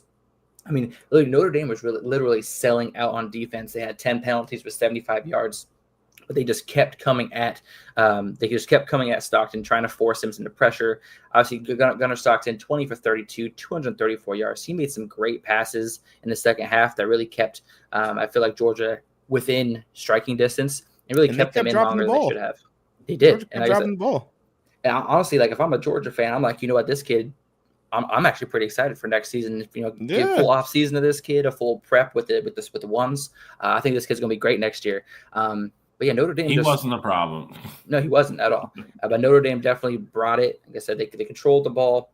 They controlled the clock. They completely eliminated Georgia's rushing attack. Georgia averages 124 yards per game, which is nowhere near one of the best in the country, but they cut that in half, and they're only allowing 66 yards on the ground. And I think that's very vindicative of what they need to do against Penn State coming up. So I think this Notre Dame Penn State game is going to be one for the ages. I think it's going to be hard hitting, low scoring. I know we're going to preview this game soon, but after watching Notre Dame, I think that this Notre Dame Penn State matchup is going to be one for the ages, and I'm excited for it. And Justin, your comment about that's what Kirby Smart was bitching about. The SEC officials said we couldn't do that. The funny thing about it is he's just loud. He's crying and he's loud and wrong. The rule is that once the ball is in play, then you can't make those mess ups.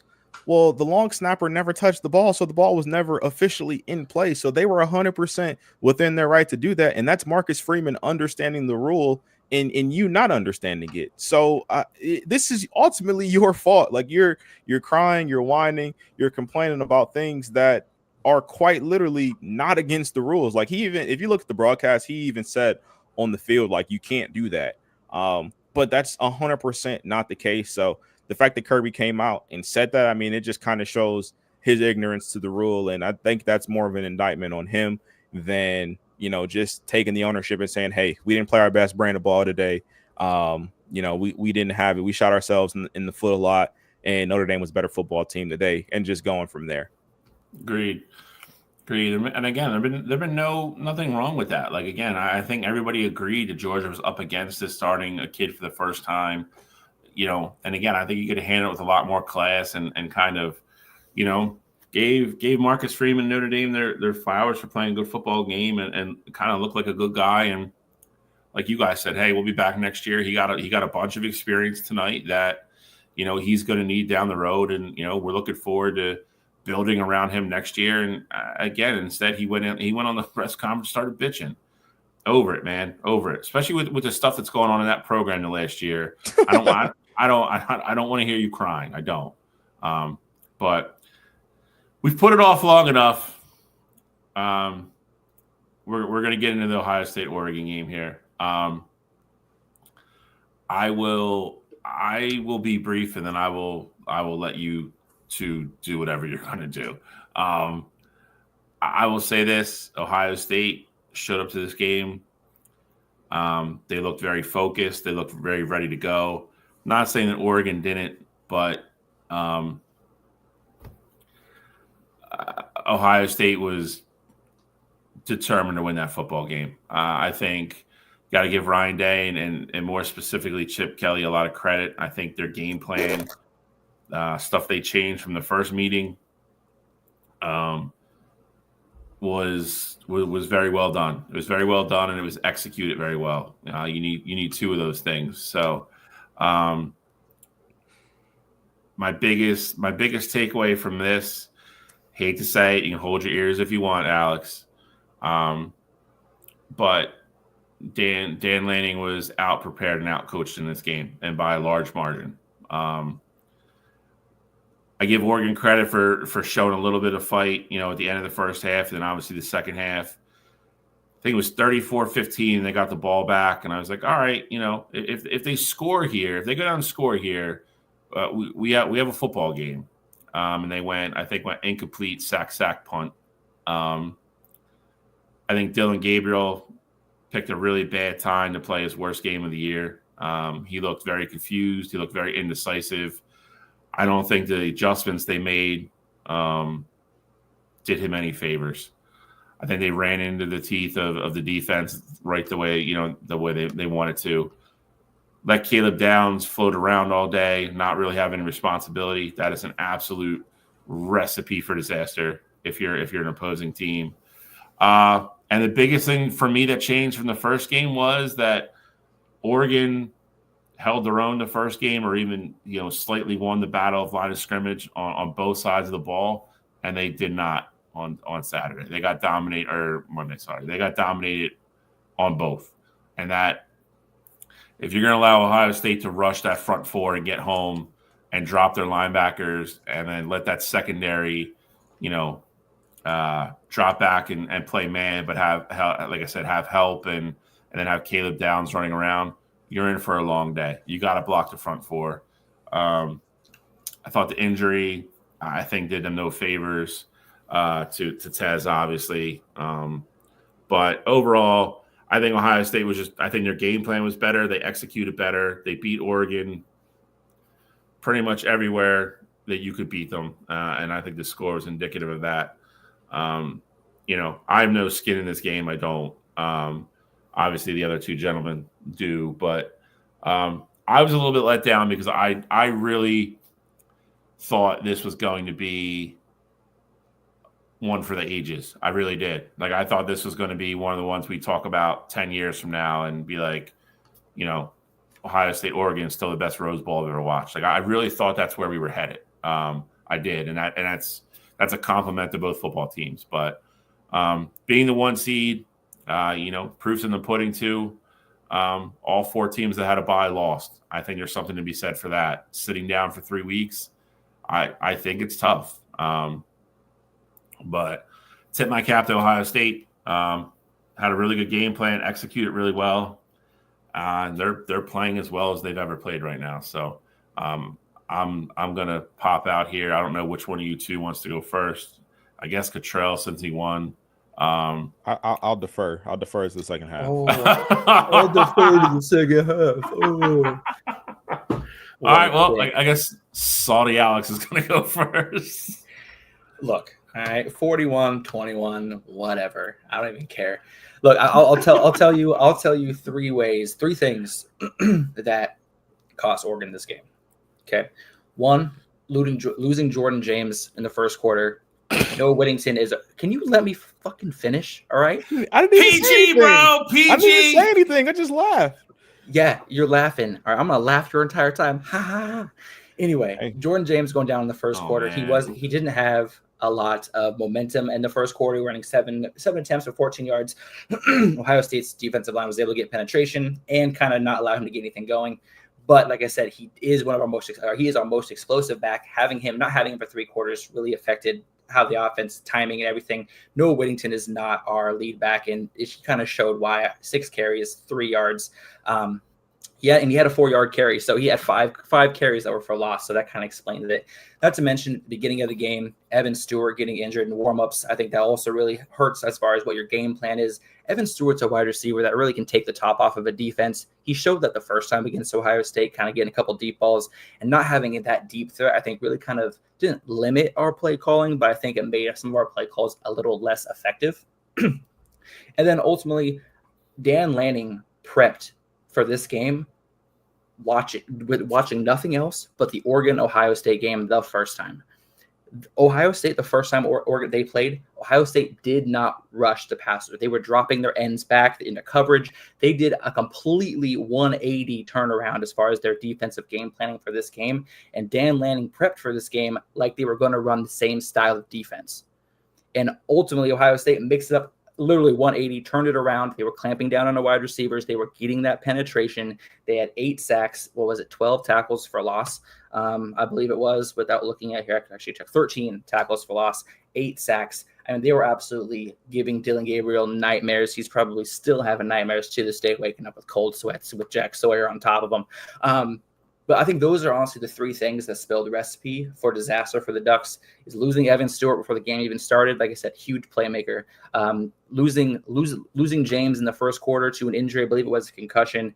That just shows how hard they were, how hard hitting of a game that was. But losing Jordan James in the first quarter, and like I said, our game plan, we were prepping as if they were not going to think they were going to be doing the same exact defense that they played the first time, and they didn't. They mixed it up. They got pressure. They clamped down our wide receivers. And they did everything that they needed to. You say Dylan Gabriel had a rough game. I think with the time he was given in that pocket, going 29 for 41 with 299 yards, 2 touchdowns, and no turnovers. Honestly, I'm happy with the way Dylan Gabriel played because he was under pressure 95% of snaps. He was being forced out of that pocket. He was running around 3 or 4 Ohio State guys trying to get the ball to somebody. So I'm actually happy with the way Dylan Gabriel played because I tell you what, if anybody else is under center other than Dylan Gabriel, this game is 41-7. That's all I'm saying. All right, so I gotta, of course, refute a couple things Alex said there because they're just propaganda. So first thing being, Jordan James did not get hurt in the first quarter. He got hurt in the second quarter, and to act like Start of the second quarter. he was the reason why that the Russian attack didn't get him getting hurt was the reason the Russian attack didn't get going. Simply wouldn't be the case because by the time that Jordan James got sent to the locker room, the game was already 31-0. He got hurt on the drive where Oregon was punting to Ohio State as they were up 24-0. And because I had a feeling that Alex was going to go there, so I made sure I got my numbers here correctly. He got hurt on the drive that Oregon punted as they were down 24-0. Henderson has the long run play to for a touchdown to go up 31-0, and that is when you see Jordan James heading over to the locker room to get checked out for his injury. So that's first things first there. Second thing is that to your point, Alice, I do think Dan Lanning did get caught up in looking at the film from that first Ohio State game, but Dan has to realize that he's the reason why we had to make the changes defensively. I mean, you saw in that first game, we had no sacks on Dylan Gabriel. And I said it after it as well. I was like, I love the fact that now they're blitzing more. Even in the Nebraska game, that was like really close, with us. They were blitzing more every single game. I think beforehand, when they were sending 4 more guys, it was only like 23% of the time. And since that Oregon game, it's gone all the way up 38%. And you look at the way that Ohio State played defensively. The first game, Denzel Burke got absolutely torched. Tez Johnson, Evan Stewart, they were having their way with that Ohio State secondary. Well, Ohio State came in with the game plan this time that, hey, we will not get beat. We will not get beat deep. We're going to make sure we get after makes that easy. Get after the passer here and take care of business there. And you're right. No, Evan Stewart definitely makes that easier. But I saw what Tez Johnson was able to do against Penn State. And I know what Trayshawn Holden is capable of as well. Again, I understand missing one of your receivers is always tough, especially when you're game planning for him to play. And then pregame ultimately he decides that, he's not going to play there. But again, just like we talked about with Georgia, you got to have a next man up mentality. I think it'd be easier. I'd say it'd be easier as well for the Oregon defensive line to get more pressure. They had, I want to say it was like 4 or 5 sacks in that first game. And that was when we had a first round draft pick and Josh Simmons still playing. And we had the Remington Award winner for best center in the country and Seth McLaughlin playing. They had 2 backups on their defensive line. They had 2 backups on their offensive line. Jordan Birch also didn't play in that first game, and he played in this one. And Oregon ultimately had 0 sacks the entire game. So I think you have to have a next man up mentality when you're looking to ultimately try and go win a national championship, because players aren't going to be 100% healthy throughout the season there. So I mean, I think you just got to tip your cap sometimes and just say we came in with a better game plan. Dan seemed like he was prepared for one thing, but even if you go back and watch that, because I'm a nut. I had to go back and watch I watched the Ohio State Oregon first game. I went back and watched it twice, and I realized that the offense wasn't the problem. Scoring, obviously we had 31, but the offense wasn't the problem. You had a Quinshon Judkins fumble, and then you had the onside kick that was brilliantly timed by Dan Lanning there, and that gave Oregon 2 extra possessions there.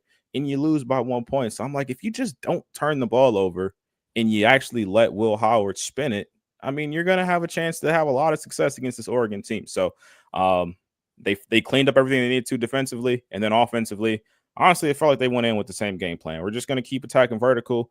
We're going to, try to mix in the run. They had obviously more success in the run game this game than they did in the first one. But for me, I think the biggest surprise was the way that the defense looked, because I've been clamoring for Jack Sawyer and JT Tuimoloau to have a presence in this game. That was 100% felt. Jack Sawyer was, outside of probably Caleb and Cody Simon, Jack Sawyer was the most impactful player on that entire defense. So I absolutely love what I saw from the game, and definitely has me excited for the future. So I will say this, and you can go back in the shows from last year and you can check it. Cottrell brought up a very interesting point, and I'm going to echo it. Nothing he says is interesting, Bill. Dan Lanning, I thought, got outcoached in the first game between Oregon and Washington last year. And then when they replayed for the Pac-12 championship, said whichever coach comes in with a better game plan in that game is probably going to win the game. Kellen DeBoer made adjustments. Dan Lanning did not. And he got outcoached in that game. He definitely got outcoached in the game this past week. I think he needs to adjust how he approaches these big games. I think losing Evan Stewart affected the game a little bit, not by 20 points. Sorry, not buying into that one. And it was 20 because Ohio State kind of coasted the last quarter and a half. But they made no adjustments. Like, I mean, I saw Dylan Gabriel drop back over and over and over, and your entire wide receiving core is running fly patterns. Like, you're not running anybody underneath. Like, nobody. Like, to pick up, even 8, 9, 10, 12 yards at a pop. Move the chains, move down the field, take time off the clock. You guys did that well the first game. And again, I think Dylan Gabriel had a very, very subpar game. There was too many times watching that game where you guys have everybody downfield, and he could easily run the ball for 10, 15 yards, get a first down, move the chains. And he would sit there and pat the ball one or too many times and then take a sack. He was very, and it's very unlike him. I'll give him credit for what we saw out of him last year and then all of this year. He was very indecisive. He looked very indecisive. He looked very confused with what he was looking at. And that's not like him. He is very, usually if it's not there, he's out of the pocket, throwing on the run, or he'll run the ball, get 6, 7 yards, get out of bounds, and live for the next down. He didn't do any of that in this game, and that was very surprising to me. And again, that's not trashing him. It's just, I think he picked. It was a perfect storm. I think he picked the wrong day to have his worst game of the season, and I don't think he, really helped any of the problems that were going on elsewhere on the field. But again, I think Ohio State being able to send 4 and get consistent pressure was the biggest difference in between the first game and this game. And that really limited a lot of what Oregon could do. But unfortunate, and I say that, and I mean that sincerely, Alex. You see a team make a run like that and get to 13-0 and be the number 1 overall seed, and then get eliminated like that. Obviously, being a fan of that team, it can't be easy to watch. So, all kidding aside, it sucks, I'm sure, to have that. I watched the whole time. I did not turn the TV off once. I did not get up to use the bathroom, and I was cheering until the end, until that clock said 0. I thought we were going to win. So, you know what? It is what it is. It is what it is, man. But next year, I'm excited. All right, I'm excited for next year. First year in the Big Ten champs. We did, like I said, we beat Ohio State in the regular season. Ohio State lost to Michigan still. I mean, everything, the world's still going to go around. So everything's okay. You got to have your moral victories when you know you're not going to win the big one. So here's the thing. That's like the Oregon's fans' favorite words. I'm excited for next year. I'm excited for next year. The national championship, right? If neither of us win, it's all the same. Oregon's doesn't matter. Oregon's catchphrase, Oregon football team catchphrase. I'm excited for next year, come January. I just want to know why he keeps using my win as like his moral victory. Because he has nothing else, Bill. What do you want him to? About? I mean, we beat him in the regular season. He got put out in the playoffs. He can't watch his team on anymore. Their schedule he doesn't have any national championships to fall back on. So I mean, what do you want him to rest on? And they were at home, favored by 20 points, and they still lost. Like Bill, what kind of victory, like moral victories, do you want him to have? I mean, he doesn't have any real ones. So I'll be honest with you, this time of year it's hard to find moral victories. And I'm gonna find it. Notre Dame. The other portion of it is that, Bill, you have to realize that this is a deep hurt, because quite literally the 2 biggest games in Oregon's football history, Ohio State put them out in both of them. Not sure. So Florida State beat us. That is why that's not accurate. That is why he has this deep pain. It's Florida State and Ohio State, but way to take all the credit. Typical Ohio State fan. I mean, I'm just saying. James you Winston give me all this, broke my heart. Okay. You give me all this stuff about Dan Lanning, and I've been telling you since October. I'm like, this is cool and all, but we're gonna see you again, and don't you worry, it will be different. I'll tell you what, though. And boy, Kenny Dillingham, Dan Lanning, the 2 most classy losing coaches. Dan Lanning did not make excuses once. He just said they were better. Like I was waiting. Like we were talking about Georgia when they lost. See, No, I wouldn't say that. he threw 'Cause in he threw threw that the Michigan Michigan loss shade. in. He did- And he he Did absolutely you did. watch need the actual press? No, he all was he saying had that to like say we all was- have bad games. all Just he had like to say Ohio was, State had a bad just game like- against Michigan. Just all like was he saying. could have easily said Ohio State had a bad game against us because But that you wasn't literally it. beat us That the wasn't first it. time. You literally beat Yes. us the first time. He tried to throw his like little shade in there A because he was a blind little man. salty after he got his ass kicked. And so let's also call it how it is. Alex, we Yeah. beat you guys so bad you don't even have your Oregon background up anymore. You're just straight brick wall. I haven't had the background for like 3 weeks. Go look the last Nah. 3 episodes. I haven't had it up. Last week I'm you gonna didn't go- have I'm it gonna up. go back- Week I'm before gonna go back you and didn't look, have it because up. He had brick last week for sure. Exactly. I wasn't Because I was He running said through a brick Oregon- wall for my He boys. said Oregon didn't play though, so that was different. But before that, it was They the didn't play Big this Ten week either. championship They're picture. not playing this weekend. See why, Black? Because there's no games. But they just played though. My season's done. You goddamn right it is. Like it always is this time of year. And guess what, Cottrell? You get one more week. Congratulations. One could Okay. argue you didn't really play last week either. Well, we haven't But- played for months, so I get it. It's easy to All get right, used to. Let's get into previews. Which side do you guys want to start on? Because I think both games are fast, and we're going to start this one. I mean, All that's right. the first game. They play on Thursday. They Did are you guys Thursday, see that correct? the SEC tried to petition to have the game swapped? I did, which Which is Honestly- because Texas would be the second. Because because they wanted to give Notre Dame an extra day to prepare because their game got delayed a day. correct. But they ended up denying it, saying no, we're not. It's too much. They It's too much already- logistics. They're saying that like they're trying to do Notre Dame a favor. Like Favor, they right. petitioned it because they thought Georgia was going to win. Like enough. Like Yep. I'm sorry. Fact. Nobody's taken more L's this postseason, Then the both SEC. on the field and off the field, than the SEC. Facts. No one. Don't even get. We don't have enough time because I will dim the lights and Next go on week. the tirade We'll save it for next about week. the SEC. We will save it for next week. I mean, God, Um, they're banking on Big 12 Texas to Yeah, my take Lord. care of business. True. I mean, shoot, without that targeting call, if they had called that targeting call, there'd be 0 SEC teams in the Final Four. Just Yeah, saying. and then all the arguments that you had for the ones that should have been, exactly. Say and that they one more got time, their Alex. doors blown off. We're a blown call away from not having one SEC team in the semifinals. Let that sink in. After they told us for 2 weeks how there should be like 8 SEC teams in the playoffs. Get the F out of here. I'm done with them. Anyway, we're on to this. We're on to the teams that are still here. This game reeks of like 1984, and I love it. I love everything about it. This is gonna be my type of football game. I love it. Penn State, Notre Dame. Nittany Lions, corrupt Catholics. This is what we're going to do. Listen, this isn't even this isn't even like a Styles make fight thing because they're going to go in. They're going to try to fight the same way. This is going to be a battle of wills. I firmly believe whichever quarterback plays better in this game, that team probably wins. And I mean, I think it's definitely. Like I think if you look at the stat lines, if Drew Aller or Riley Leonard, whoever has better numbers in this game, I really feel like that team probably wins the football game.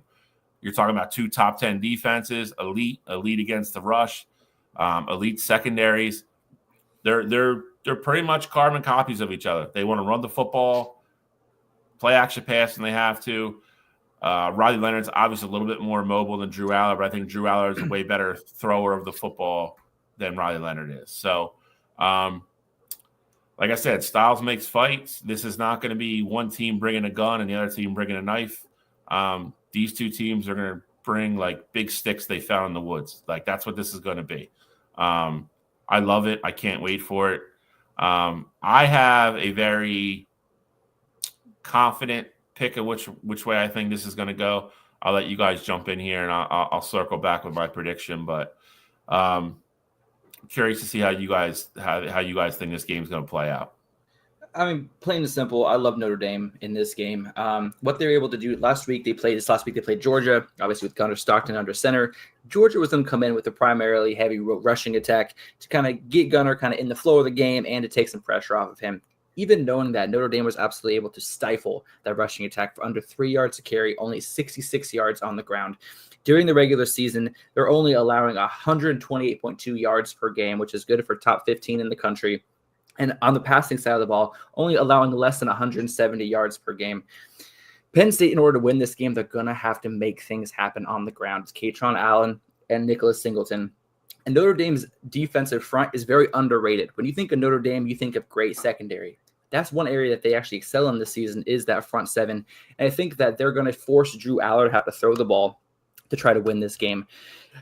In a perfect Penn State game plan, a perfect Penn State planned game, Drew Allard should only have to throw the ball between 20 and 27 times in order to win the game. They should be running it 40 to 45 times in order to kind of control the clock and run their style of offense.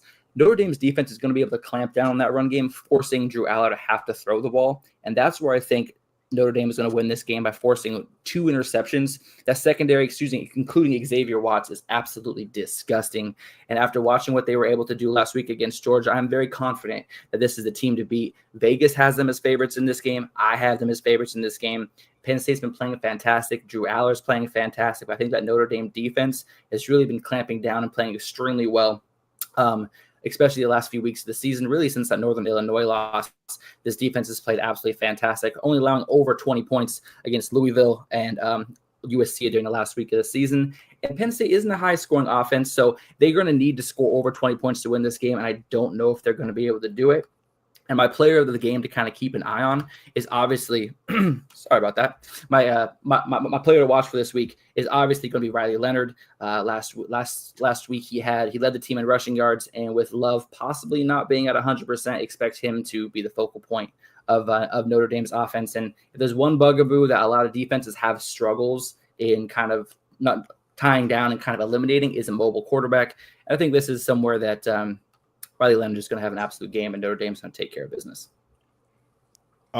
So for True. me, I'm going on the flip side of Alex here. I think a big factor in it is that this Penn State defense. You know, you talk about that Notre Dame offense and what they can do. The Penn State defense has actually been very good this season. They're a top, for any metric you look at it, they're a top 10 defense in all of college football. I'd argue that they just gave up belong 42 in to the Oregon. Top 5. Oregon had the best offense in the country. If you take out that game and every other game that they've played, you haven't seen that kind of explosion. And Notre Dame doesn't have the same offense that Oregon has. Riley Leonard's not going to be a guy like Dylan Gabriel to, throw it down the field, and they don't have the Tej Johnsons to exploit what they have in the secondary. So I think this game is going to be a lot different, especially with the uncertainty of Jeremiah Love in the backfield. If you're telling me that if Penn State doesn't turn the ball over, then Notre Dame's going to have a tough time putting points up on the board, then I'd say you're 100% spot on there. And so for me, I think if Penn State can limit their turnovers, which they've done a good job of doing so, throughout the season, then I think they're going to be in great shape. I talked about that Notre Dame team being sharks, and they smell blood in the water, they just pounce. That's 100% the case, but that's ultimately, what their calling card is. We're talking about a strip sack that led to a touchdown, and then ultimately the kickoff return touchdown.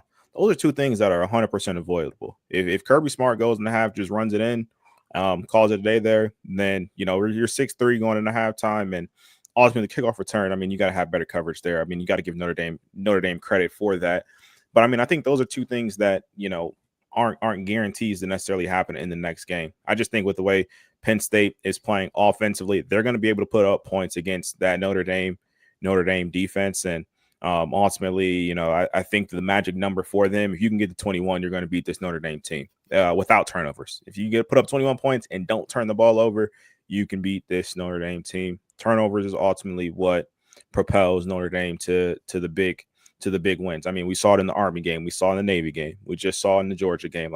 Turnovers is their calling card to success here. So limit the turnovers. I think you take care of business, especially you have the better quarterback, and then you have a two-headed monster as well, where you'd be able to control some time of possession.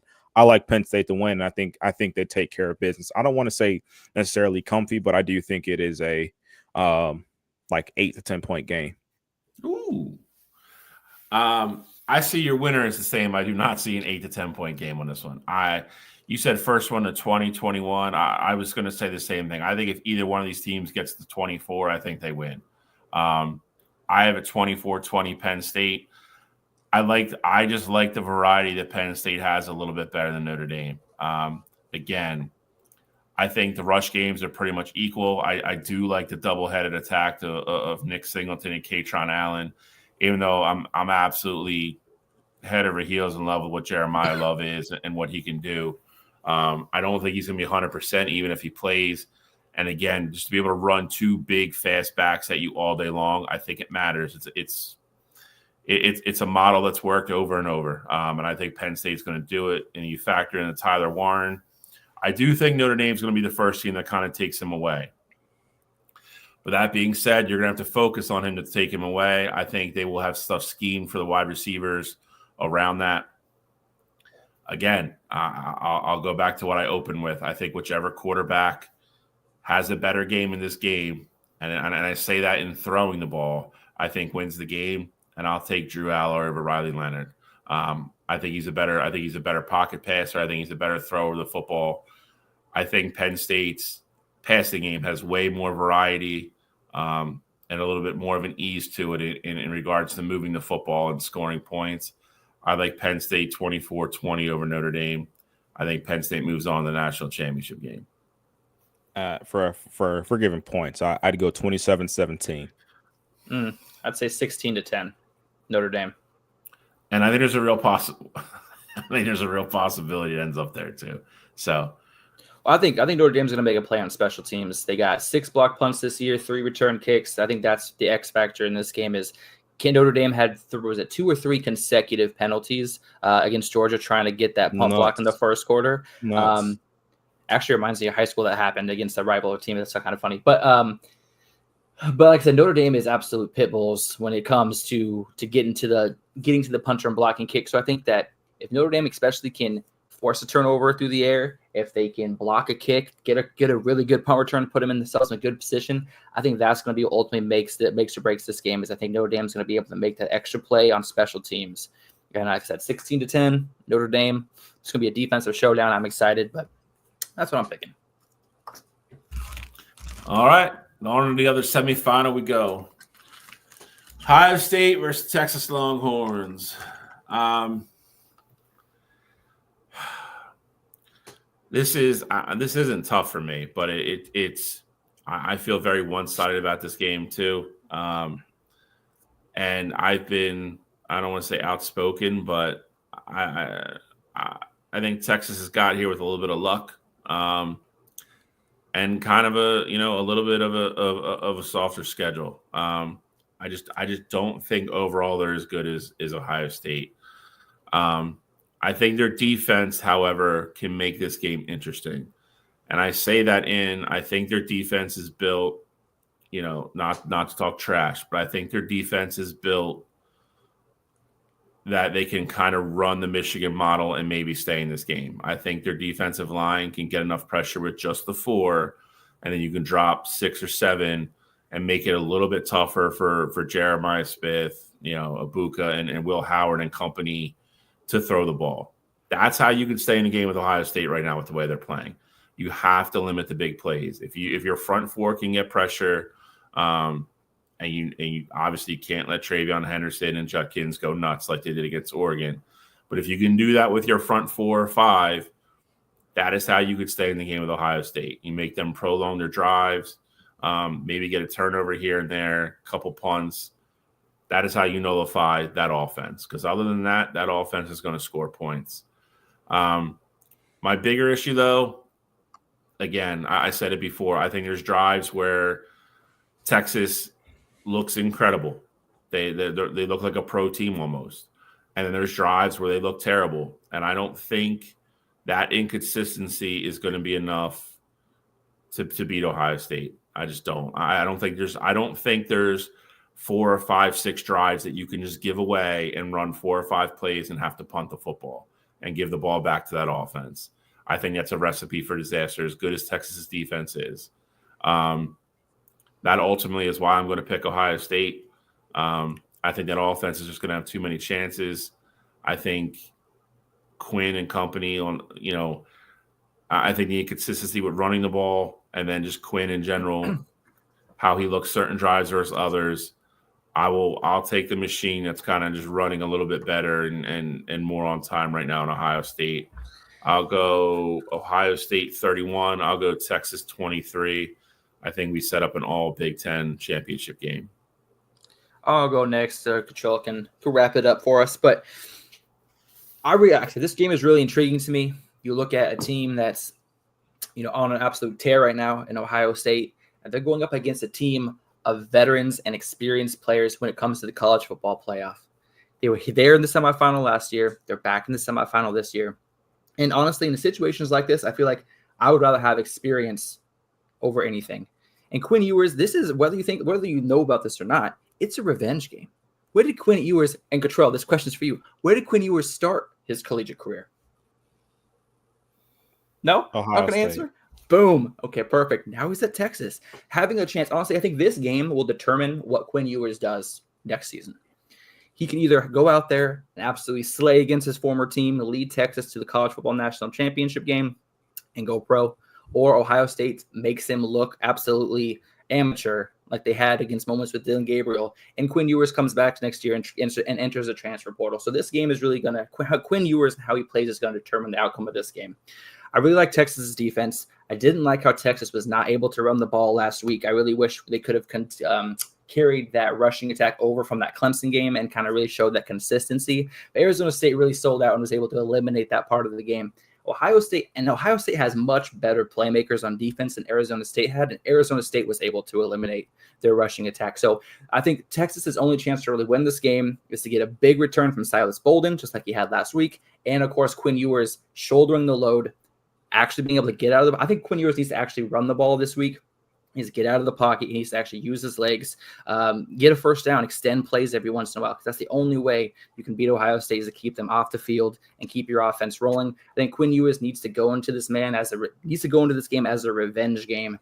And I think this is going to be a 31-27 game. I think it's very close. Obviously, Ohio State is a 6-point favorites. I like Texas, not because I'm talking down on Ohio State, but I'm going with the experience of Quinn Ewers. This is the second year he's been in the college football playoff. Last year did not work out for him. He knows what it takes to get to that next level, and he needs to do that and show out this next game.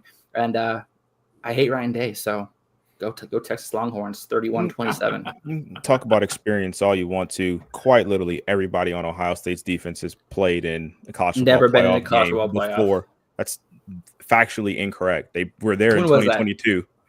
Okay, so what? Everybody, two of your guys have played? No, the entire defense. Like almost all. Literally, all of them have been there for four years. They're the guys who decided to come back. Oh yeah, that's right. The guy that didn't beat Michigan. Exactly. They decided to come back, and then still haven't beat Michigan though. Still haven't beat Michigan.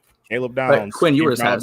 He was in the portal. He played for Bama last year. He has experience of playing in these games as well, and they've played 2 college football playoff games already this season. So experience quote is odd, but I get it.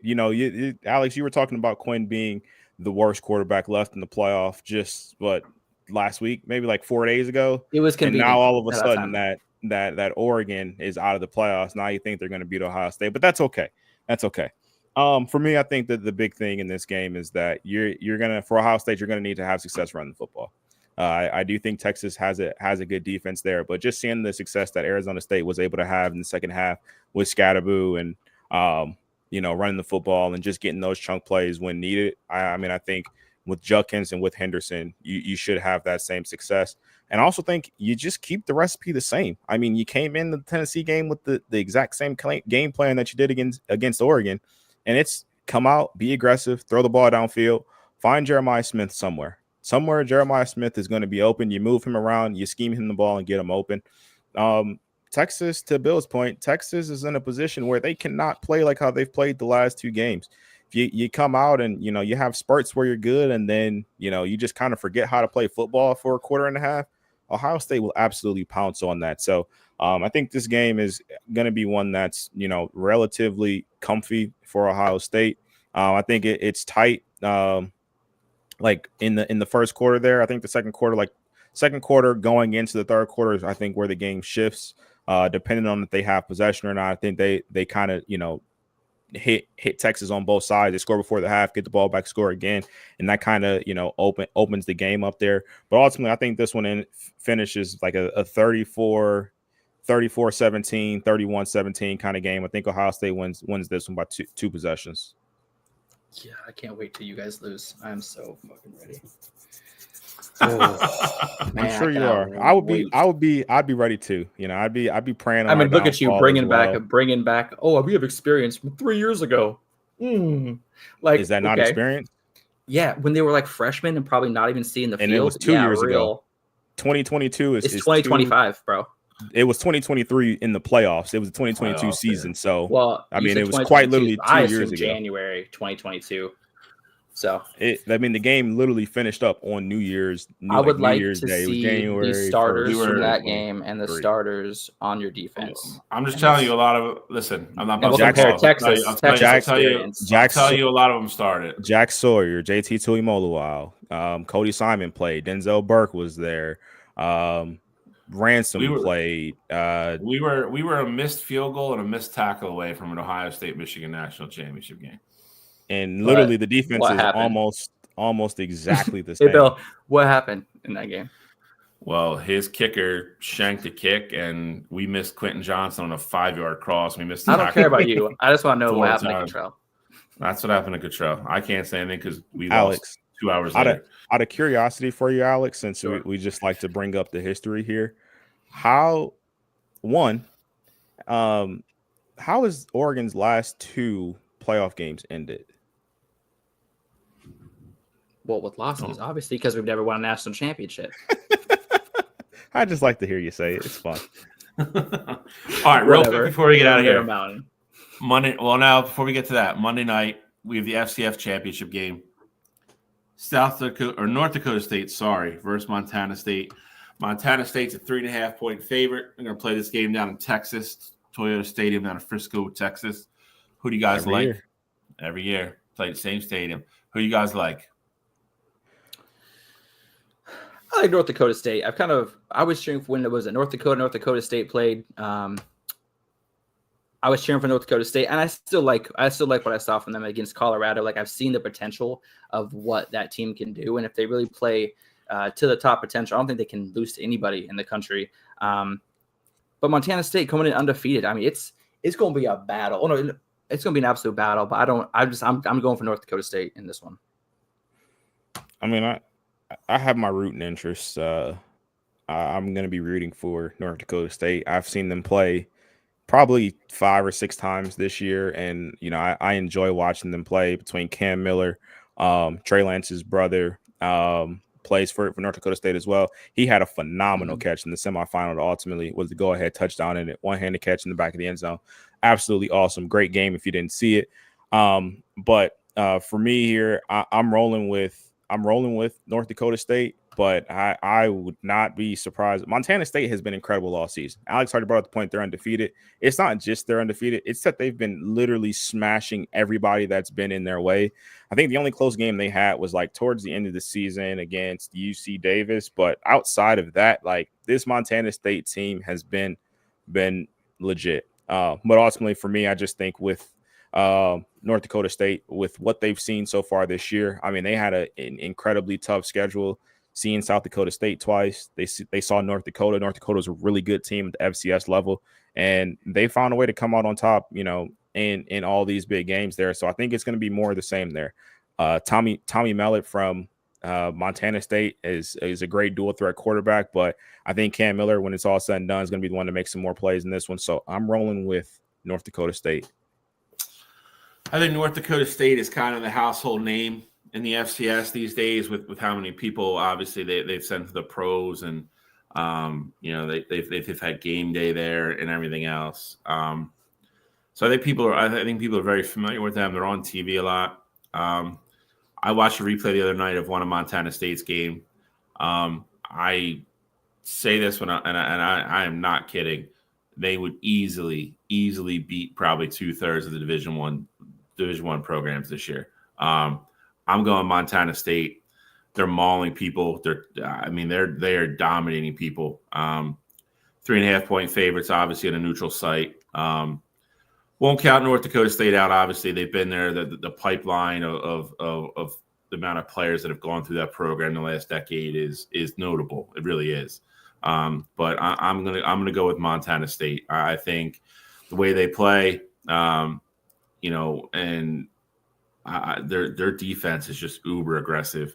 And I think as good as North Dakota State is, I don't think this is one of their great teams. We've had the Trey Lance years, Wentz and a couple people before that, and all the championships they won.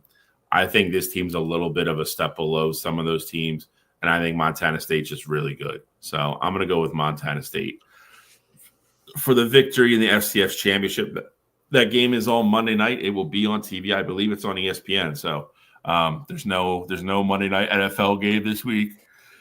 Obviously, with the season ending later tomorrow night. So tune in. You want to watch some football? It will be a very good football game. I promise you. It'll be entertaining. Tune in. Give these kids some love.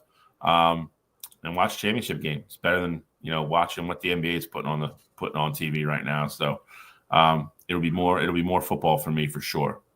So which FCS QB entered the portal? Who did?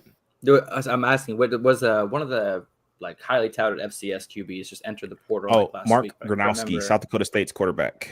Yeah, that's who it was. But he's actually I think because what job did his coach just take?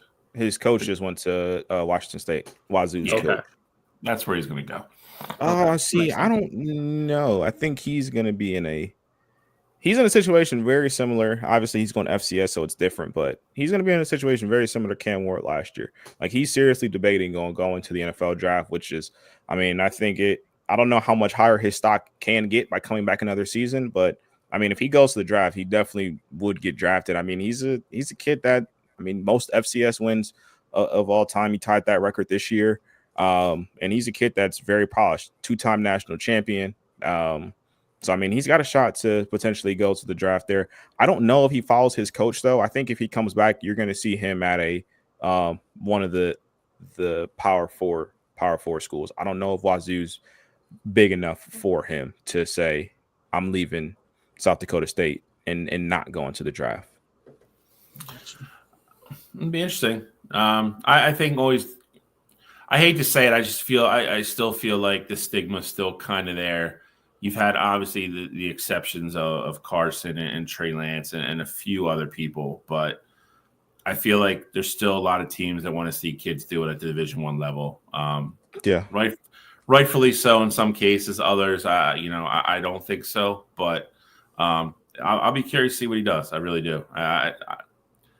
With this quarterback class, I think it's weird. You have Shedeur, Milroe. We don't know what Quinn's doing. Cam Ward's obviously going. I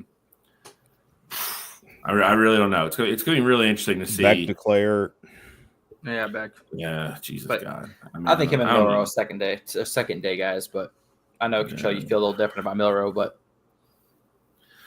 all right. Let's get to the Eliminator Mountain, y'all.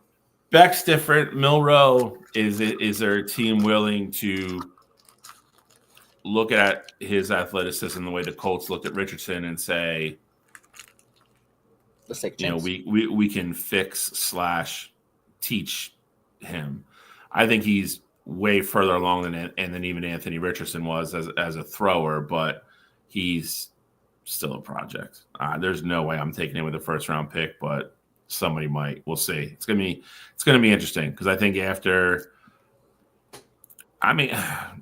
quarterbacks are not to go on. Quarterbacks are gonna be fascinating in this draft because I think as many people think Cam and Shedeur are both first round picks. There's a huge contingent that don't think either one of them are. So it's gonna be really intriguing to see when all the draft grades come out and everybody start arguing about it. It's gonna be a really crazy year for quarterbacks in this draft, I think.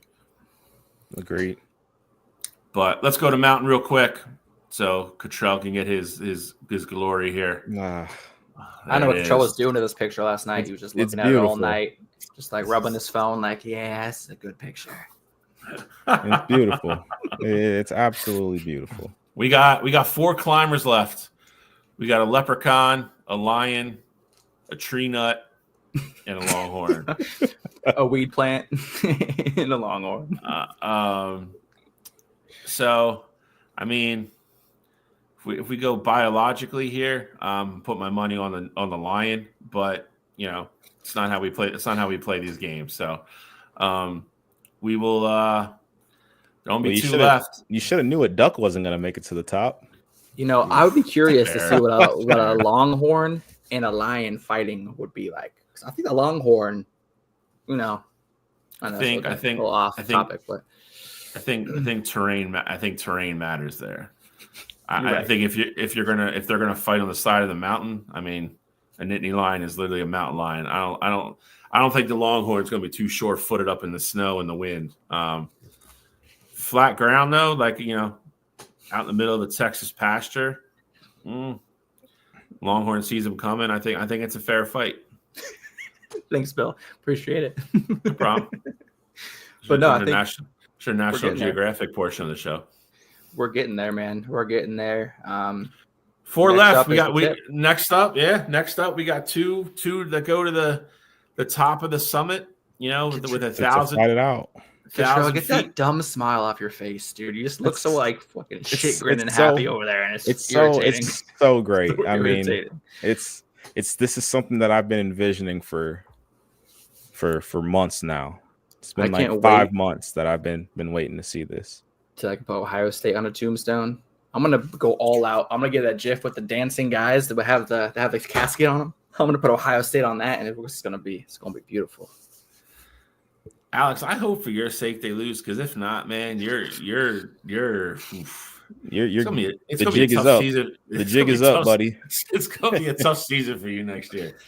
I'm not gonna be on the show next year. You're right. We might have to find another co-host that roots for a school that might win one of these. Like a Georgia fan. That's fun. Georgia was called Gene then. I mean, it's fine.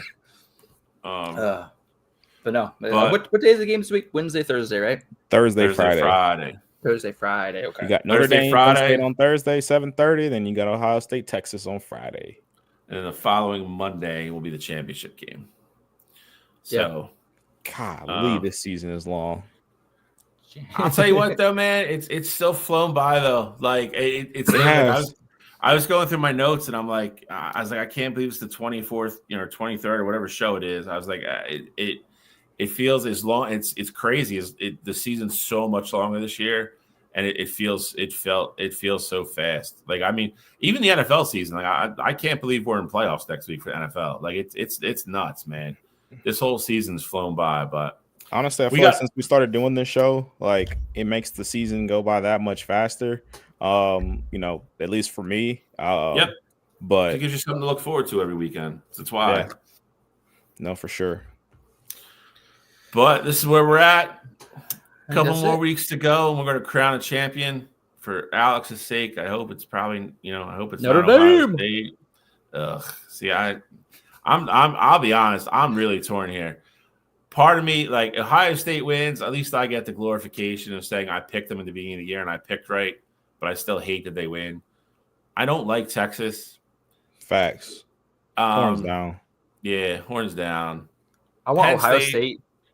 Penn State's a double-edged sword for me because, again, I do truly like the program as much as I bust people's balls. Like, if we're playing them, that's the only time I root against them. Other than that, I root for them to win as much as I hate James Franklin. But having to listen to Gene for a year, my God. I don't know how well I'm gonna be able to stomach that because he's kind of a fair weather fan. At least for me, you won't hear much from me, Bill. That's all I'm saying. You won't hear much from me. Now, Alex will hear it all, but you won't hear nothing from me.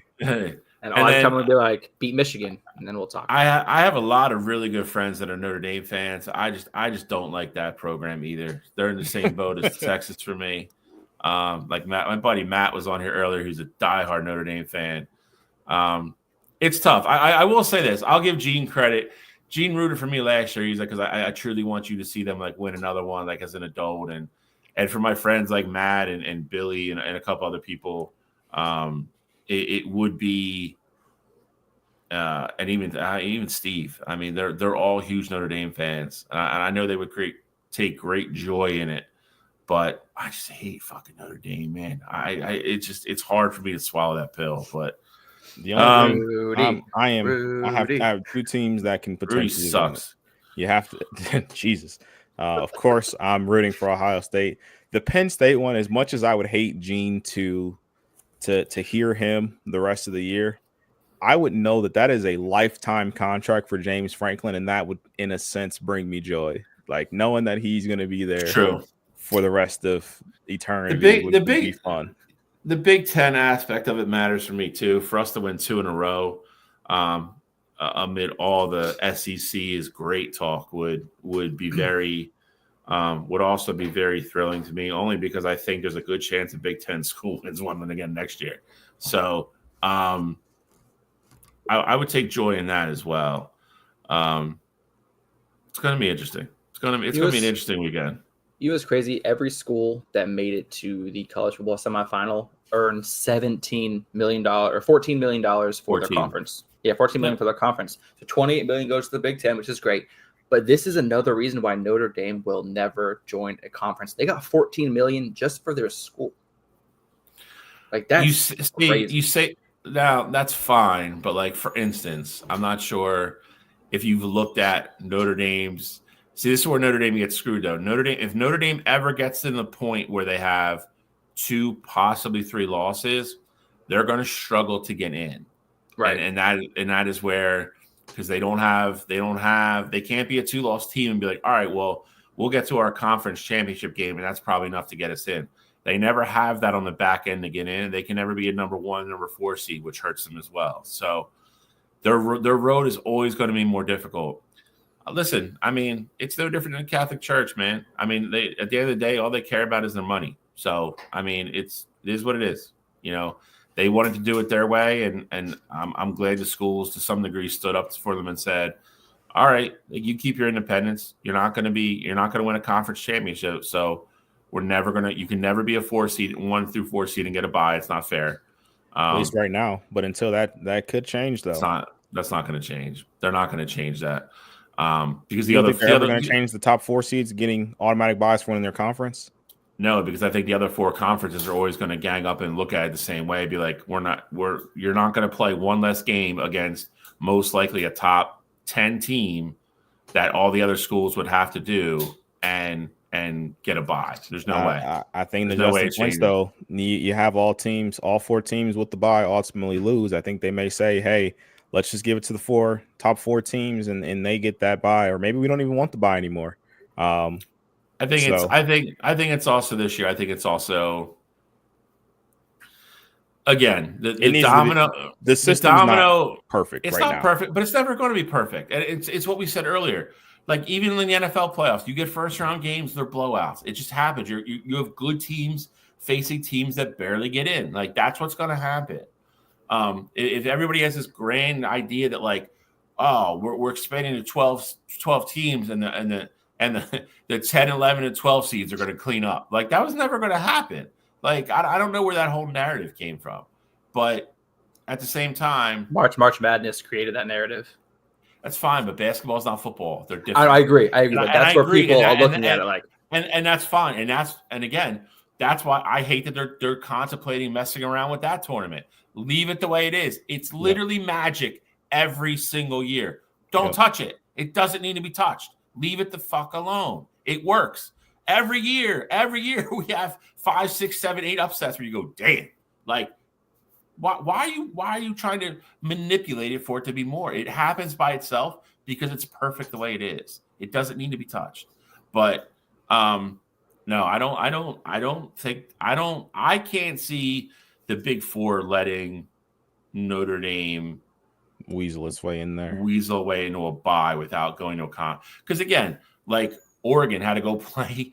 What was Penn State ranked at that point? Like 3 or 4? Yeah. 3. Like Arizona State had to play a 15th ranked Iowa State team. Clemson had to play SMU, who was ranked 8th at the time. 8th. There's and then Georgia had to play Texas. Number 2. There was no way they're like, so you guys played Air Force last week and your season's over. Yeah, we'll give you a bye. There's no way. I would not. I'll never say never because the College Football Playoff Committee does weird things, but I would be shocked if they let them have a top 4 seed in a bye without having to play a conference championship, having to play that extra ranked week. There's no way. Yeah, no, I can't see it. I do think they're going to tweak it, and I think certain tweaks need to be made. But again, everybody's being so critical of this year, and again, I don't mean to be silly about it, but if Ohio State takes care of business against Michigan, all the things people are griping about don't happen, and you can't. There's no way to combat that. Like, that's why you have to go play the games. Like, you don't know what's going to happen. If Ohio State beat Michigan, they're probably they're no worse than the 5 or 6 seed, and they're not playing Oregon in the next round. And everybody's like, oh, well, reseed. Okay, well, this year it wouldn't have mattered. Ohio State still would have played Oregon. You just couldn't get away from it this year. Dominoes fall like that and happen. You can't predict every single thing to go the right way, and that's the beauty of it. Like, but again, Cottrell said this last night. It's true. I don't care who it is. If you get into this playoff, you're running some kind of gauntlet, and you're going to have to beat these teams no matter what at some point to win a national championship. That's what we all wanted. We all wanted the toughness of it. We didn't want take the top 4 and you got to win 2 games and you're a national champion. Now you got to win 4 maybe. Like, that's what everybody wanted, and that's what we have now. And people are just bitching to bitch, in my opinion. The SEC is upset because they had a horrible showing in the first year of this thing. Bama didn't get in. Ole Miss didn't get in. Bama went and lost to Michigan's 2nd and 3rd string team. Ole Miss, South Carolina lost. South Carolina lost to Illinois, who played everybody tough this year. Everybody. Tennessee got destroyed. They had the worst showing out of anybody in the first round. I don't care how you slice it. They got the doors blown off. It was a down year. It happens. It's just they're not comfortable with saying they weren't the best conference in the country for the 2nd year in a row. Sorry. Everybody's caught up. Everybody's spending money now. That's the world we live in now. It's the way it's going to be. Get used to it. Get better. That's what you told everybody in the Big Ten and the ACC and the Pac-12 for the last decade. Our kids are just better, recruit better, coach better, blah, blah, blah, blah, blah, blah. Okay, well, that's what everybody did now. You guys need to go back to the drawing board and get better. It's an even playing field now. Sorry. And I think that's a good note to end on. Facts. Well, I guess we'll wish Cottrell luck because he's the only one that's got a horse left in the race. So, I mean, I will anyway. I know it's not going to come out of Alex's mouth. So, until next Saturday, gentlemen, enjoy the semifinals, and we'll be here next Saturday to recap them and get ready for the national championship game. Can't wait. Cannot wait. All right, boys. Next week. Next week. See you.